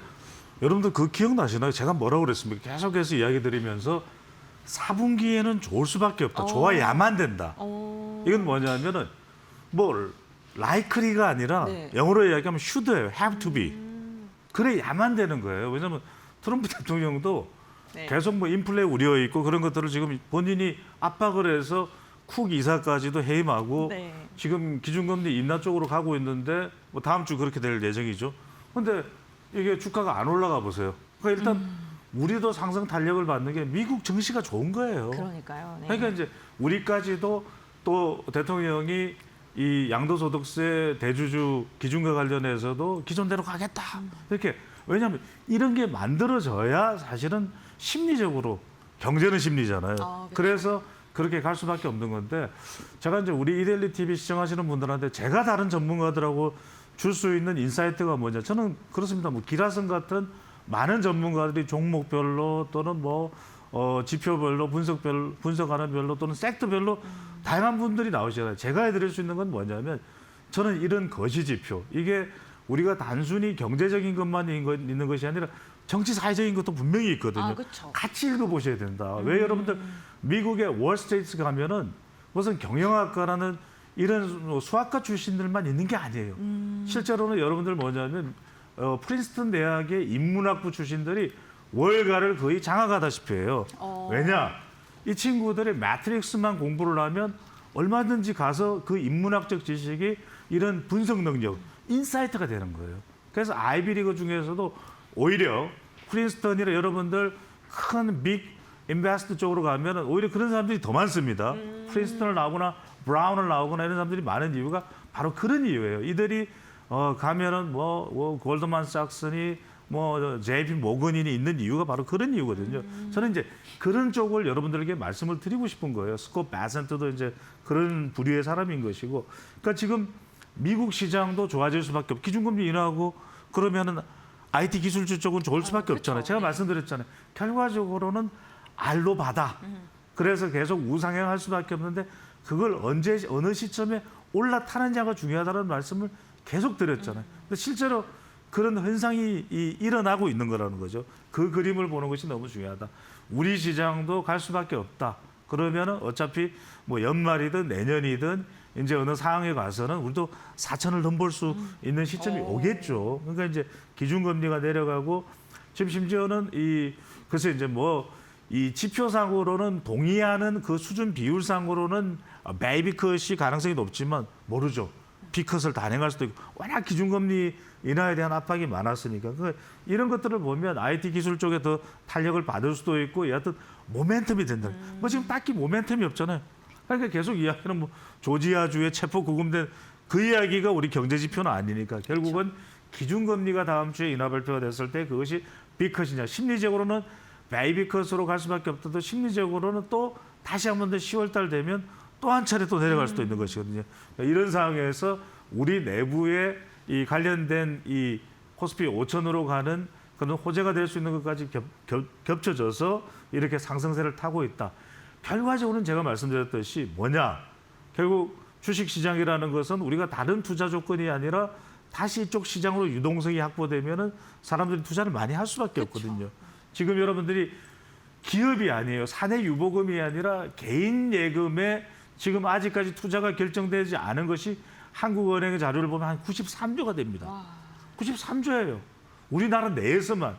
이 돈이 어디로 갈지 모른다고 생각한다면 그만큼 지금 우리는 더 상승할 수 있는 여력이 열려 있다. 그렇다고 해서 지금 뭐 부동산 시장으로 갈 수 있는 여지는 또 별로 없어요. 지금 우리가 대책 발표된 거 보면 그렇게 또 부동산 쪽으로 가기도 쉽잖아요. 그렇다면 다시 이 4분기에 더 탄력을 받아서 갈 수 있는 흐름에서 우리 투자자들이 생각해야 될 것은 제가 계속 말씀드리잖아요. 인사이트. 저는 좀 더 나무도 나무지만 숲을, 그러니까 숲과 나무의 경계선을 보는 것을 여러분들에게 설명을 드리고 있기 때문에 어느 시점에 미리 올라타는 것, 이 점이 상당히 중요하다는 말씀을 재차 강조를 드립니다. 알겠습니다. 전반적인 시장에 영향을 줄 만한 환경 자체를 좀 지속적으로 체크해야 된다라고 말씀을 해주셨고 결국에는 금리 인하가 지속적으로 진행되게 된다면 말씀해 주셨던 것처럼 IT 기술주들로의 투자 자금이 이동을 할 가능성이 굉장히 크게 되겠죠. 국내에서도 AI 반도체 관련 기업들의 훈풍이 좀 지속적으로 들어오고 있는 모습인데 앞으로 조금 더 갈 것이라고 생각하시나요? 그렇죠. 여러분들 한번 생각을 해보자고요. 앞으로 계속 신형의 제품 나올 수밖에 없습니다. 네. 이제 태블릿도 나오고 모바일 폰은 당연하고 지금 또 AI 반도체, 데이터 센터까지 간단 말이에요. 그래서 우리가 SOFC 전력을 이야기해요. 이건 제가 너무 오랫동안 이야기를 했습니다. 여러분들한테 제가 L자 들어가는 기업 그리고 전선 들어가는 기업 주목해야 된다는 거 6년 전, 7년 전부터 우리 이데일리 TV에서 계속 이야기했던 거고요. 자, 그런데 이런 반도체 쪽에 확대될 수밖에 없다면 결국 우리 눈에 들어오는 것은 닉스하고 삼전을 보지만 결과적으로는 소재 부품 장비가 다 늘어날 수밖에 없다는 거예요. 양적으로. HBM이 늘어나면 그러면 그 닉스하고 삼전만 규모가 늘어나나요? 그게 아니잖아요. 삼성전자도 계속해서 내년, 후내년 이렇게 좀 높아지는데 HBM은 계속 2027년까지 전성기라는 거, 리저가 된다는 건 여러 차례 말씀드렸고요. 최근에 보면 KRX 반도체 지수도 8.58. 그러니까 이 KRX 지수 중에서도 지금 가장 높은 수준이에요. 결과적으로는 뭐다? 여러분들이 에게 이제는 닉스하고 지금 뭐 30만 원 더 넘고 또 이제 뭐 7만 전자, 8만 전자 얘기 나오니까 조금 부담스럽다. 이럴 때 여러분들이 지금 외국인들도 들어오고 있는 상황에서 주목해 볼 수 있는 것이 결과적으로는 소부장이다. 그러면은 우리가 눈길을 잠시 거두고 있었던 FST나 파두나 그다음에 ISC나 심텍이나 하나마이크론이나 또 테크윙이나 그 외에도 삼전과 닉스 또는 우리가 이쪽에 사실상의 글로벌 대장주는 어디입니까? 엔비디아. 네. 엔비디아 그린 아닙니까? 좀 입고 나오세요. 그런데 이제 그런 상황이기 때문에 그걸 생각할 때 결국 소재 부품 장비 이 세 기업들 또는 AMD까지 포함을 해서 관련된 기업들에 대해서는 여러분들이 소재, 부품, 장비까지 주목을 해보실 필요가 있다는 말씀을 거듭 드립니다. 알겠습니다. 반도체 관련 소부장단까지도 매기세가 확산될 가능성이 굉장히 크다. 성장 동력에 대한 이야기 지속적으로 해주시고 계시니까 투자 판단에 참고해 보시면 좋을 것 같고요. 글로벌 시장 전반적으로 우호적인 환경이 좀 진행되고 있는 가운데 기업의 경쟁력이 더 부각이 받고 있습니다. 그런데 이재명 대통령이 그 발언을 한 것 중에 우리나라 그 K 콘텐츠와 관련해서 영화를 집중하는데 성형 이런 게 더 고부가 가치 산업 아니냐 뭐 이런 이야기를 하면서 미용과 관련된 부분도 최근에 좀 주목을 많이 받고 있는 것 같아요. 어떤 기업 주목하세요? 참 여러분들 이게 중요한 네. 게 뭐냐면 우리가 어떤 걸 파악할 때 많은 투자자들의 분들이 있으면 지표로 계속 분석하는 분들도 있고 네. 어떤 분은 정성적인 이런 빅데이터를 이제 또 분석을 하시는 분들 물론 이제 수치가 나오는 건 정량적인 거지만 네. 퀄리테이티브 또 퀀터테이티브의 분석을 다 하면서도 이게 상당히 중요한 것. 뭔가 외국인이든 내국인이든 계속 이야기하는 뭐가 있어요. 주변에서. 네. 아니 우리 앵커께서도 주변의 사람들로부터 미리 몇 달 전부터 어떤 이게 빵 터지기 전에 듣는 이야기들이 있잖아요. 그렇죠. 그러니까 이 이야기를 지금 뭐냐면 어느 때는 우리 K-푸드 이야기를 많이 하는데 요즘에는 K-뷰티 이야기를 많이 해요. 실제로 명동에 나가는 어떻든. 그래서 지금 저는 APR이라는 기업이 대단하다 그런 이야기를 했잖아요. 네, 맞아요. 아니 어떻게 아퍼를 제끼고 아모레퍼시픽을 얘기하는 겁니다. 그다음에 생건을 제끼고 네. 아니 얘가 시총 1위야? 그랬는데 우리 깜짝 놀라는 게 리쥬란입니다. 제가요 여러분들 이런 말씀 드리면 뭐냐면 저는 계속해서 유튜브도 분석합니다. 이게 굉장히 중요한 게 사실 우리가 이 주식 시장을 분석하는 분들 중에서 유튜브 분석하는 분들이 생각보다 많지는 않을 거예요. 근데 네. 저는 계속 분석을 하는데 한 몇 달 전부터 6개월 전부터 1년 전부터 계속 리쥬란이라는 이름이 나와요. 이게 마스크팩도 있습니다. 그러니까 이제 리쥬란으로 유명한 파마 리서치죠. 깜짝 놀랍니다. 코스닥 시가총액 3위를. 와. 이게요. 이게 외국인 매수세가 몰리는 겁니다. 제가 말씀드렸잖아요. 유튜브에는 왜냐하면 외국에서 찍은 유튜버들이 많거든요. 근데 이게 나와요. 저도 놀라는 겁니다. 근데 이게 여러분들 분석을 하는 게 상당히 중요하다는 거예요. 지난해 말 시가총액 수익률은 13위였어요. 코스닥에서. 근데 지금 올해 들어 주가가 무려 157.14. 우리가 실리콘2 올라갈 때 네. 제가 올라간다고 말씀드렸지만 거기에 귀 기울인 분들이 몇 명이나 될까요? 근데 실제로 올라가 버렸죠. 맞아요. 네. 올라가 버렸죠. 그러니까 리쥬란이 지금 뭐냐면 연어와 송어 DNA에서 추출한 폴리뉴클레오티드거든요. 네. 그러니까 이게 타이드인데 이게 피부 재송을 촉진하는 거예요. 아. 미치는 거죠. 피부가 좋대. 그러니까 이게 정말 투자자들이 환장하는 겁니다. 그러면 외국에서도 앞다투어서 그래 리쥬란 이렇게 되는 거예요. 네. 아니 실제 여러분들 이 분석이 굉장히 중요한 게 외국의 여친들에게 폴란드 여친의 부모님께 리쥬란을 선물했다. 그 나와요 유튜브 분석하면. 그런 거에 여러분들 주목을 한다는 겁니다. 아니 생각해 보세요. 여사친, 여친, 부모님한테 선물하는데 장모님의 마음을 얻는데 대충 선물하겠어요? 고심 끝에. 분석을 하셔야 된다는 거예요. 저는 이게 우리 올해 157.14% 급등. 네. 이 분석도 여러분들 매우 중요하다는 말씀을 드립니다. 네, 알겠습니다. 미용 관련된 기업 중에서는 지금 대장주 역할을 하고 있는 파마 리서치 이야기를 해주셨습니다. 엔터주들의 희비가 조금 엇갈리고 있는 상황인데 JYP의 박진영 대표 프로듀서가 장관급 정부위원장으로 내정됐다는 소식이 어제 들려오면서 JYP가 주목을 또 받고 있습니다. 이 부분은 어떻게 보실까요? 그러니까요. 이게 네. 여러분들이 저는 이걸 소개해드리는 것이 네. 엔터주에 이제 여러분들 잘 주목을 하셔야 됩니다. 이게 무서운 뉴스입니다, 사실은. 그러니까 이제 이재명 대통령도 정부도 K 콘텐츠가 너무 중요한 거예요. 그런데 네. 어떤 식의 투자를 할 거냐. 근데 이게 자칫 잘못 말려버리게 되면 JYP로서는 오히려 선택의 저주도 있을 수 있습니다. 그러니까 지금 박진영 대표 프로듀서도 상당히 경계합니다. 자기는 비즈니스는 비즈니스다. 여기는 공동위원장으로서 내가 기여할 뿐만 기여한다. 이게 중요합니다. 그런데 대중의 관심은 엄청나요. 네. 지금 일본에서도 사실은 일본에는 유독 우리가 YG도 있고 하이브도 있지만 JYP를 워낙 좋아하거든요. 그러다 보니까 지금 뭐 난리가 났어요. 트와이스를 매일 볼 수 있나요? 뭐 스트레이키즈는 언제 나오나요? 뭐 난리야. 근데 이건 여러분들이 다른 관점보다는 이제 엔터도 일정하게 내 포트폴리오에 적게는 5%, 많게는 10% 정도 담아둘 수 있는 바구니가 될 수 있지 않을까 이런 말씀을 드립니다. 네, 알겠습니다. JYP와 관련된 이야기도 나눠봤고, 근데 오너에 따라서 또 주가 희비가 엇갈리고 있기 때문에 이 부분도 조금 생각을 하셔야 될 것 그렇죠. 같습니다. 당장 또 네. 이 하이브의 방시력도 같은 그러니까요. 경우는 또 네. 다른 이야기예요. 지금 또 맞아요. 경찰 소환 조사를 받는다. 그래서 여러분들이 이 옥석을 분명하게 어떤 뉴스와 함께 네. 그런 부분들은 분명히 하실 필요가 있을 것으로 보입니다. 네, 알겠습니다. 마지막으로 질문 하나 드려보겠습니다. 그 전력 산업, 전력기기 쪽에서도 관심이 좀 많은 상황인데 로봇 산업에 대한 기대감도 좀 긍정적인 전망 많이 나오고 있고요. 전력기기 그리고 로봇 산업 쪽은 좀 어떻게 보실까요? 그렇죠. 네. 이거 정말 많은 분들이 제가 L자 들어가는 전선 들어가는 기업 이거 6, 7년 전에 지금 네. 샀던 사람들 같아서는 난리가 났을 거예요. 아니 우리가 잘 아는 하는 그 전원주 네. 씨. 그 전원주 씨 같은 경우 40년 전에 한 돈이 3만 원일 때 금 샀다는 거 아닙니까? 지금 얼마입니까? 60만 원? 70만 원. 70만 원이요? 자, 무슨 말씀드리냐? 제가 거듭 말씀드립니다. 전 세계가 지금 전력 부족이에요. 그러면 전선이나 전력 쪽은 변압기가 됐던 뭐든 계속 수요가 있을 수밖에 없습니다. HD, 현대, 일렉트릭. 제가 수도 없이 이야기를 했습니다. 그래서 뭐 이걸 무조건 묻지도 따지도 말고 투자라는 말씀은 아니고요. 네. 다만 어떤 호재들이 있는가를 좀 보실 필요가 있고 또 하나 제가 알로바, AI, 로봇, 바이오 이야기들 했죠. 근데 네. 휴림 로봇입니다. 자율이동 로봇 관련주의 상승에 지금 올라가고 있거든요. 중국과 MOU를 체결했다.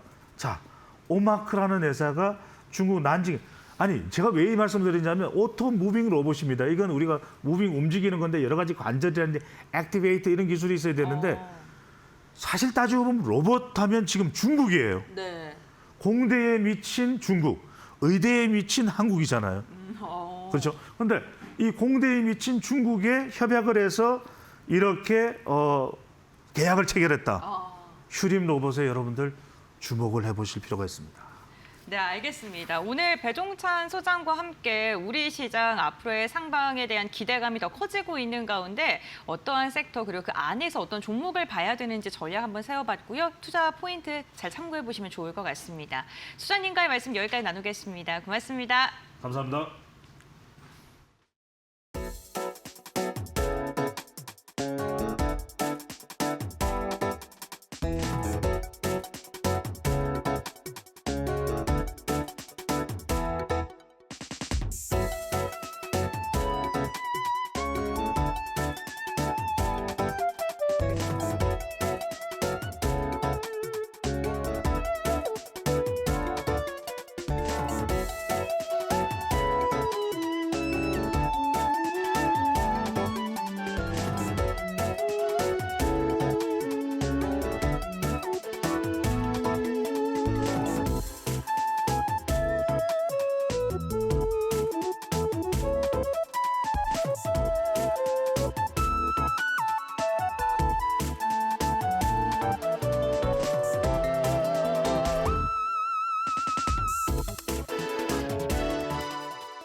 두산에너빌리티의 체코 자회사 두산스코다파워가 태물린 원전의 발전 기기를 공급합니다. 이는 지난 6월 두코반이 원전 프로젝트 수주에 이은 성과로 계약 규모는 약 3천억 원으로 추정됩니다. 태물린 원전은 체코 최대 원전으로 현재 운용 중인 발전기의 노후화로 교체 수요가 발생했습니다. 두산스코다파워가 발전기를 공급하고 두산에너빌리티는 기자재를 지원합니다. 두코반이 원전 수주에 이어 한국이 체코에서 두 번째 성과를 올린 것입니다. 체코 정부는 두코반이 원전 5, 6호기 건설에 이어 태물린 원전 3, 4호기 증설을 추진할 예정이며 팀코리아가 유리한 고지를 선점했다는 평가입니다. 업계는 두산에너빌리티와 두산스코다파워의 수주액이 전체 사업비의 20% 수준인 5조 원에 이를 것으로 전망합니다. 두산에너빌리티는 체코뿐 아니라 중동과 루마니아 등 해외 원전 사업에도 적극 나서고 있습니다. 특히 뉴스케일 파워와 협력해 소형 모듈 원자로 핵심 기기를 공급하고 있으며 루마니아 462메가와트 SMR 사업이 확정될 경우 원자로 모듈을 제작 공급할 예정입니다.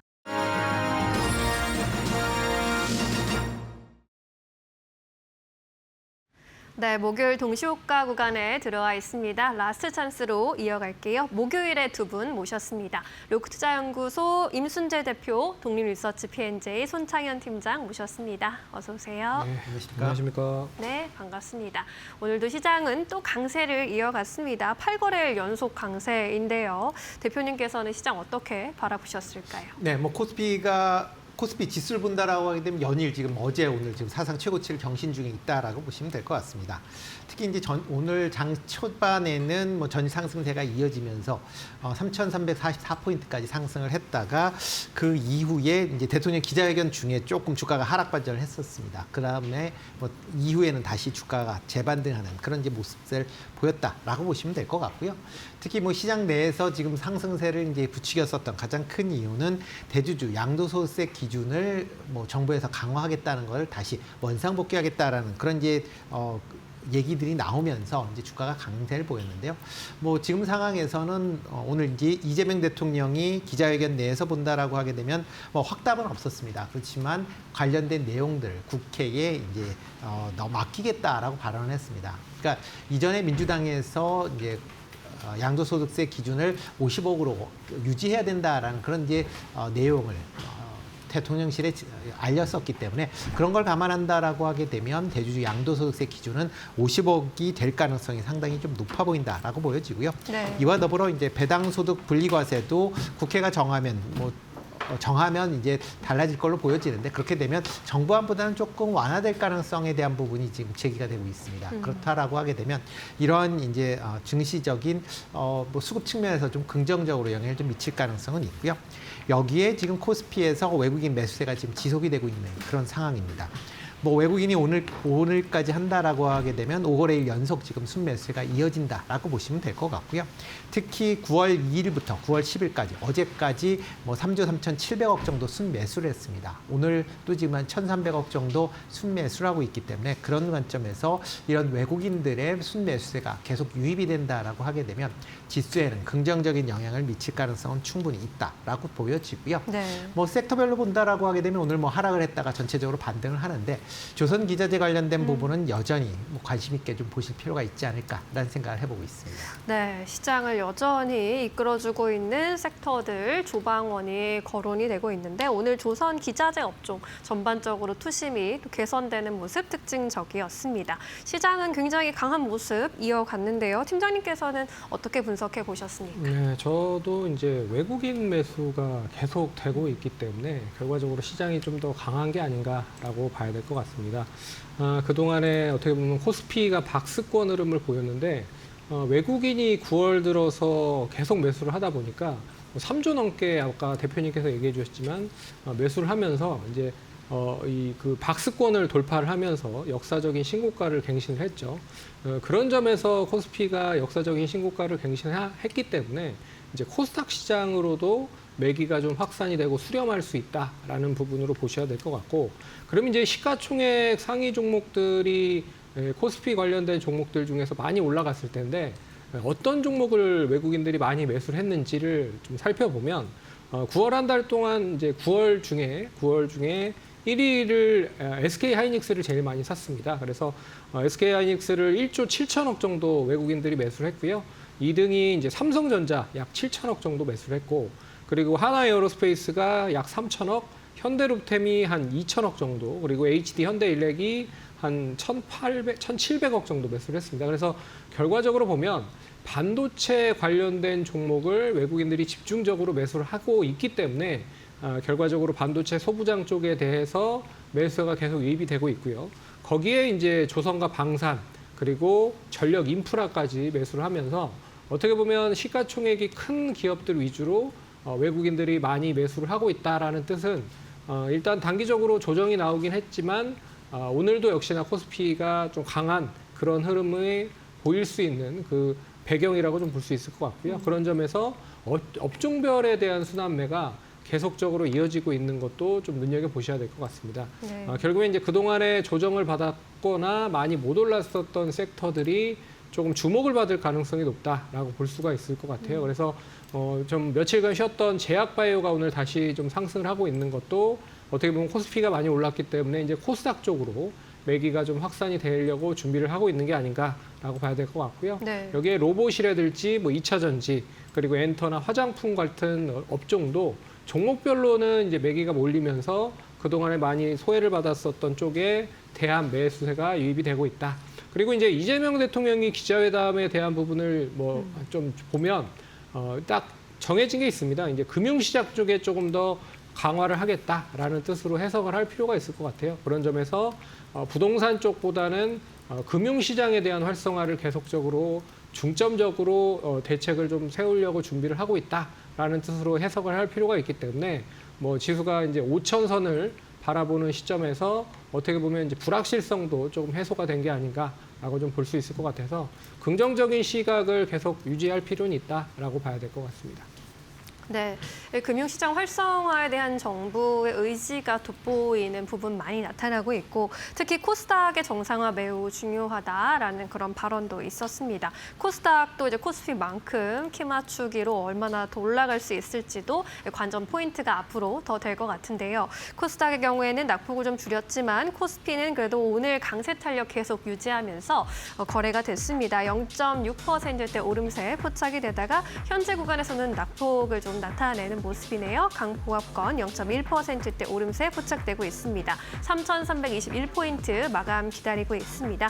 코스닥의 경우에도 오늘 등락을 반복하다가 그래도 결국에는 강보합권 마감할 것으로 보이고요. 835.44포인트 지나갑니다. 아무래도 대형주 쪽으로 탄력이 좀 동시효과 구간에서 빠져있는 모습입니다. 코스피 200의 경우에도 0.3%대 오름세 나타내면서 아무래도 내일 만여의 날인 만큼 변동성 포착이 되는 모습이네요. 오늘 코스피에서 외국인과 기관의 순매수세 포착이 되는 모습, 외국인이 1,700억 원, 기관이 6천억 원대 동반 매수 우위 집계되고 있습니다. 반면에 개인은 8천억 원 넘게 덜어내는 모습, 나홀로 매도세 포착이 되고 있습니다. 오늘 코스닥 시장에서 수급도 함께 살펴보시면요. 오늘은 정반대의 수급 흐름이 포착됐습니다. 기관이 돌아서면서 653억 원의 매도 우위 포착됐고요. 반면 개인은 841억 원의 매수세로 대응을 했습니다. 삼성전자 72,950원대로 마감 기다리고 있습니다. 우리 시장 마감합니다.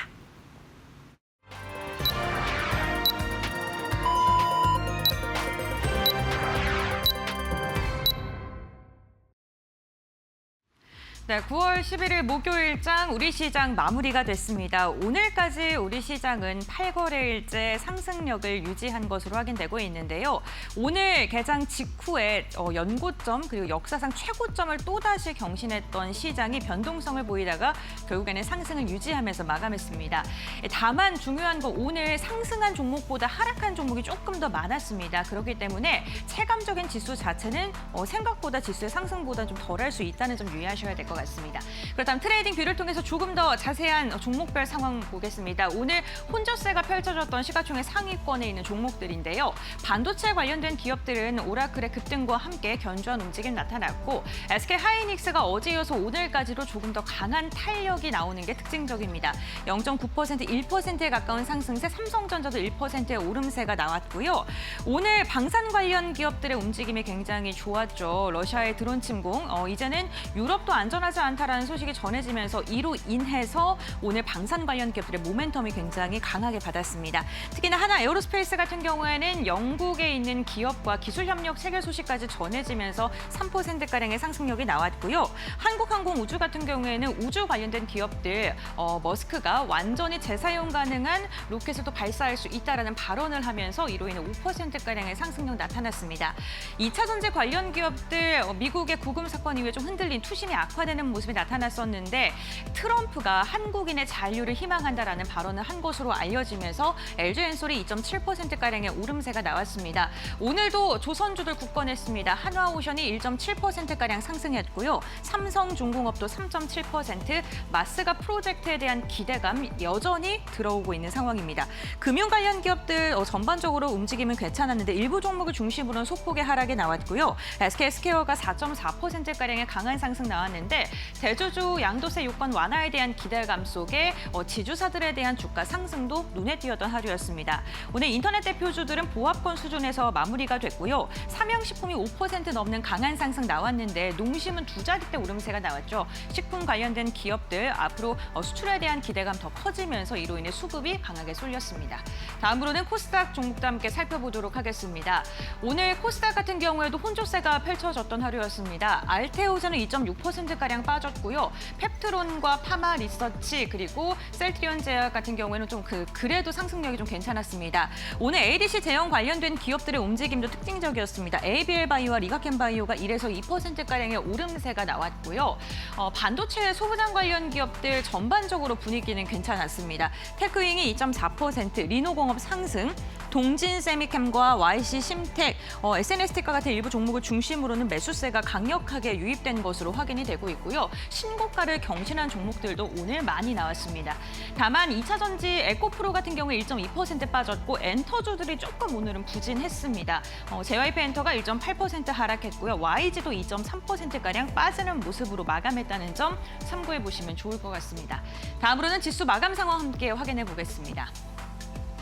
네, 오늘 코스피가 결국에는 0.9%가량 상승하면서 3,344선에서 종가를 체결하는 데 성공을 했습니다. 종가 기준으로 또 다시 사상 최고치를 경신하는 데 성공을 했고요. 코스닥 같은 경우에도 0.2%가량 소폭의 상승을 보이면서 834포인트의 종가를 체결하는 데 성공했습니다. 지금 유가증권 시장 8거래일째 오름세가 지속되고 있다는 점 참고해 보시면 좋을 것 같습니다. 그렇다면 어떠한 수급 주체가 시장에 유입이 됐을까요? 수급 동향 함께 살펴보겠습니다. 외국인이 3천억 원가량 담아냈고요. 기관도 8천억 원 이상의 강한 매수세가 유입됐습니다. 오늘도 메이저 수급의 유입이 굉장히 특징적이고 외국인 4거래일째, 기관은 무려 5거래일째 순매수 기조가 이어지고 있는 상황입니다. 다음으로는 코스닥 매물 동향 함께 확인해 보겠습니다. 코스닥에서는 조금 혼조세가 펼쳐졌습니다. 외국인이 매도로 돌아섰고요. 600억 원가량의 물량을 출회했고 개인과 기관이 담아냈는데 기관의 매수폭도 굉장히 좀 저조했습니다. 290억 원가량이고요. 기관 대형주를 중심으로 매수를 선택하고 있다는 점도 참고해 보시면 좋을 것 같습니다. 다음으로는 시가총액 상위 종목의 움직임 함께 살펴보겠습니다. 네, 오늘 삼성전자가 동시호가 상황 속에서 힘을 더 내줬습니다. 결국에는 73,400원까지 올라서는 데 성공했고요. 아래 꼬리 달면서 1%가량 상승으로 마감을 했습니다. 반면에 SK하이닉스는요. 장중 내내 좀 견조한 움직임이 이어지다가 1% 좀 밑돌게 상승을 하면서 마감을 했습니다. 결국에는 31만 원 선은 터치하지 못한 채 종가를 체결했고요. LG에너지솔루션 같은 경우는 2.7%, 오늘 한화에어로스페이스의 강세가 눈에 띕니다. 막판까지 힘을 계속 내줬고요. 결국에는 7월 이후에 처음으로 다시금 황제주 반열에 들어서는 데 성공을 했습니다. 다음으로 6위부터 10위도 함께 살펴보겠습니다. 네, 오늘 HD현대중공업도 2.5%, 그리고 현대차, 기아까지도 고르게 상승했고요. 대부분의 종목들이 상승 마감한 가운데 아래 꼬리를 다 달면서 회복세를 보여줬다는 점이 특징적입니다. 다음으로는 코스닥 시가총액 상위 종목 함께 살펴보시죠. 네, 코스닥 시가총액 상위 종목은요. 에코프로와 에코프로벤이 좀 엇갈리는 움직임 보였고요. 펩트론의 강세가 눈에 띕니다. 최근에 삼천당제약과 펩트론 비만 치료제 관련 기업들이 엇갈리는 움직임이 계속 나타나고 있는데 오늘 같은 경우 펩트론이 강세를 보였고요. 최근에 시가총액 3위의 그 각속전이 굉장히 치열한데 파마 리서치가 오늘 1.8% 상승하면서 4위, 펩트론은 5% 넘게 상승하면서 3위에 안착했다는 점도 참고해 보셔야 될 것 같습니다. 다음으로 6위부터 10위 간략하게 살펴보시죠. 네, 6위부터 10위 전반적으로 상승세가 확인됐고요. 지금 시초가보다 다 높게 형성이 되면서 종가를 체결하는 데 성공을 했습니다. 로봇 관련 기업들도 최근 견조한 움직임 이어가고 있습니다.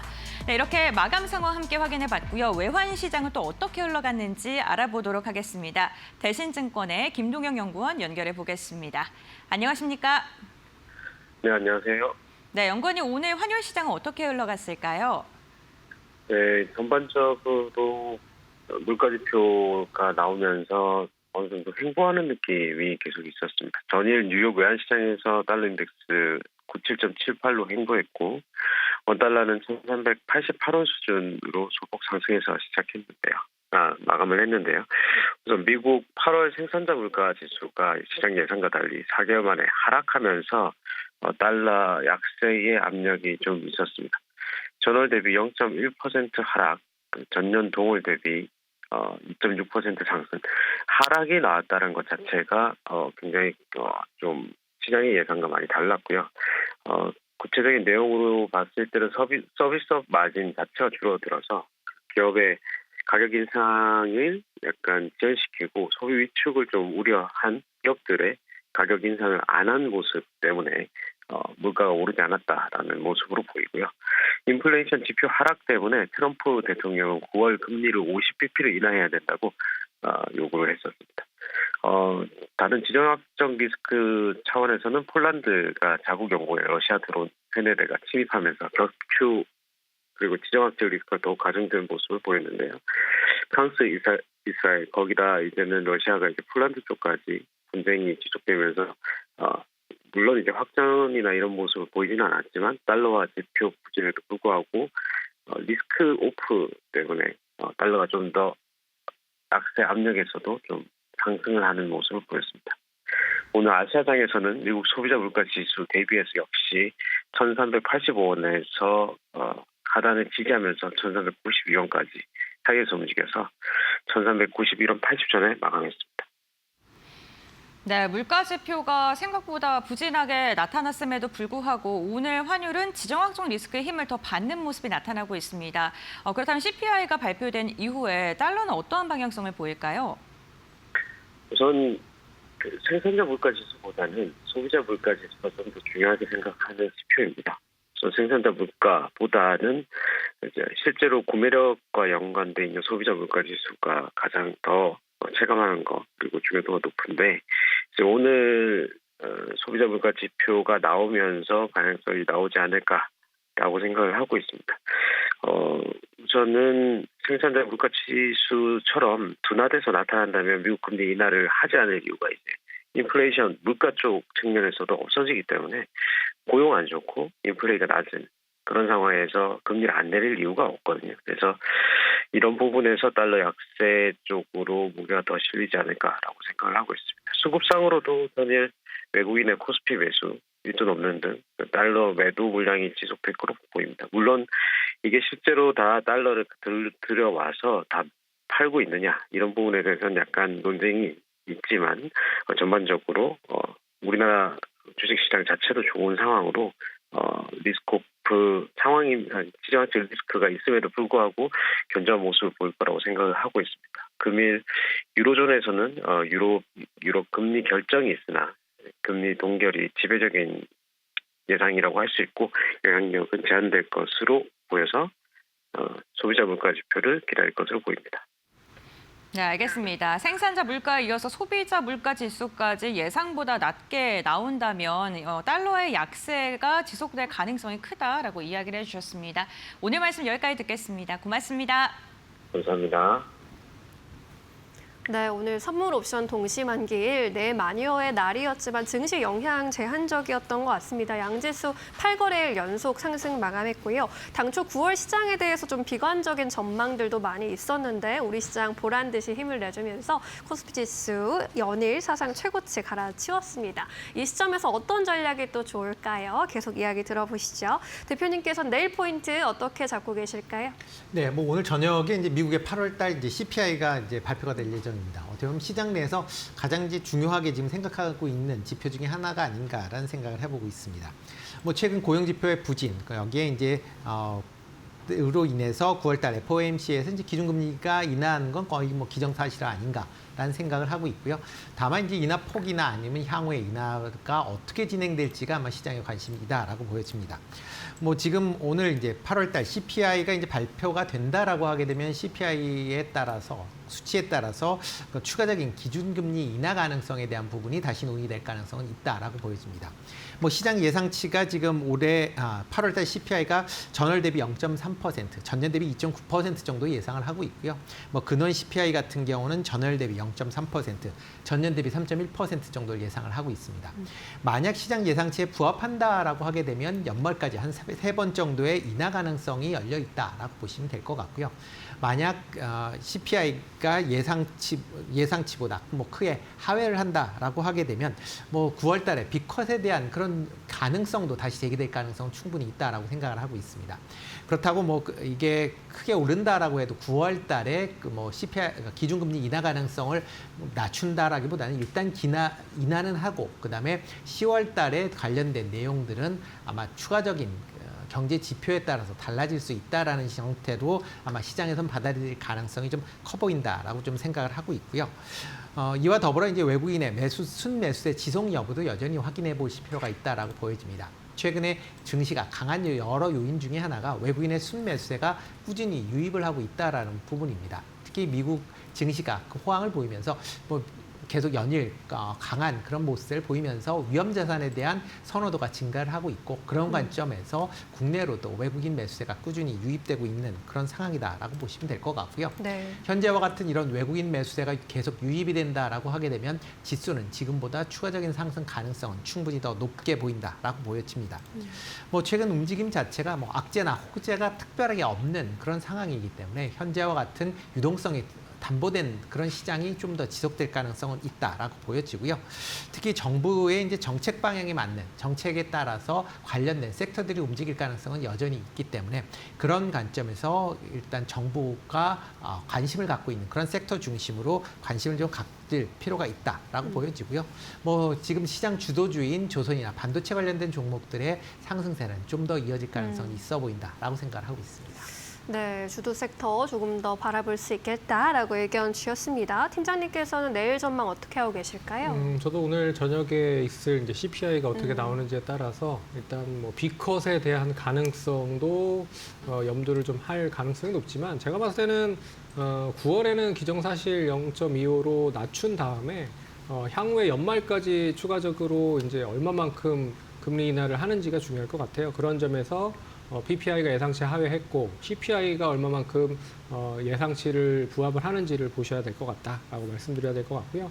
오늘 이제 선물 옵션 동시 만기일이었습니다. 그런 만큼 수급에 대한 방향성을 이제 본격적으로 확인할 필요가 있다라고 좀 보고 있는데 장막판에 기관이 그리고 외국인이 코스피에서 상당히 많이 매수를 계속 단행을 했다라는 점 그리고 코스닥에서는 기관까지 매수로 좀 전환이 됐다라고 하는 거는 좀 시장 자체를 좀 긍정적으로 보는 시각들이 많아지고 있는 게 아닌가라고 생각을 할 수 있기 때문에 일단 선물 옵션 만기가 어느 정도 잘 벗어났다라는 것도 좀 긍정적인 흐름으로 좀 전개될 가능성이 높다라고 봐야 될 것 같고요. 그리고 그동안에 소외받았었던 종목들이 이제는 이제 관심을 받기 시작을 하고 있다는 것도 눈여겨봐야 될 것 같습니다.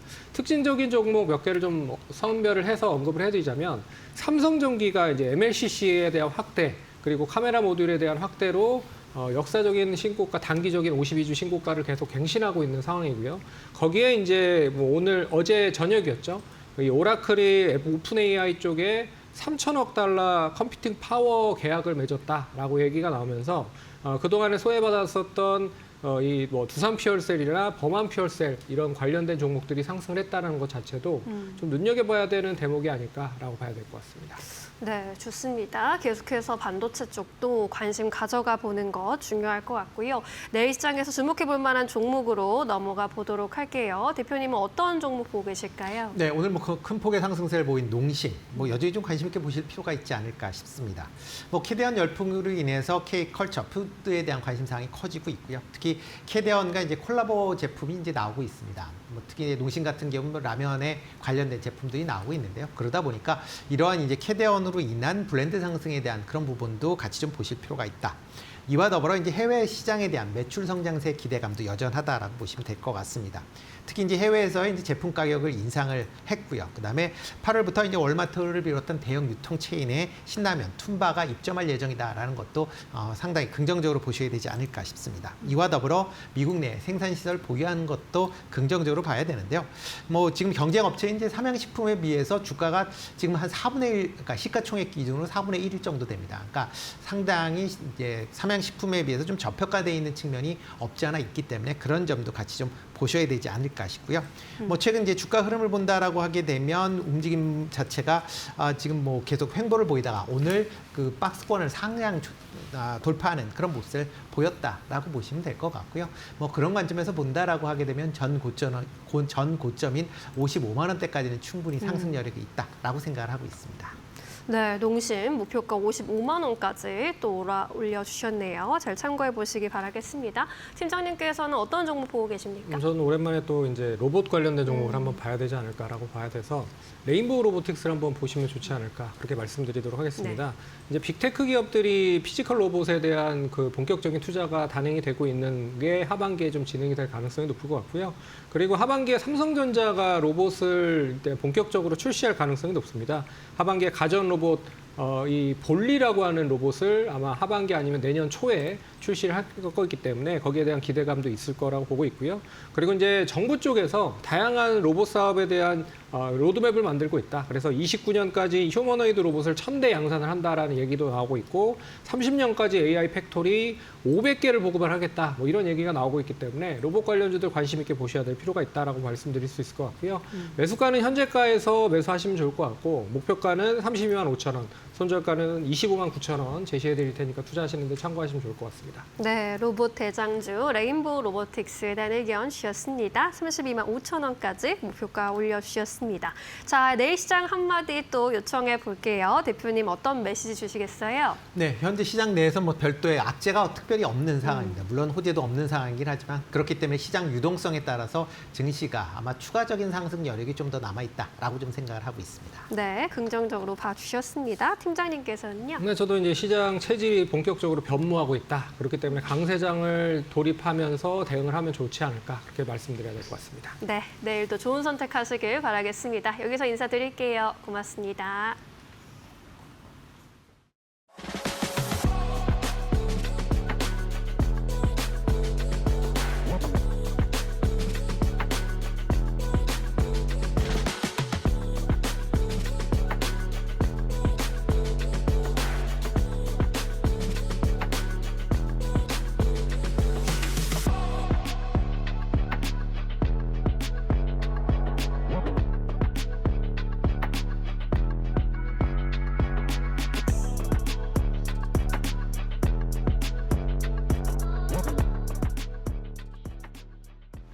네, 오늘 저희가 준비한 소식은 여기까지입니다. 내일도 시장의 상승을 기대하면서 저희는 여기서 인사드리겠습니다. 네, 내일 더 유용한 투자 정보와 함께 돌아오겠습니다. 시청해주신 여러분 고맙습니다.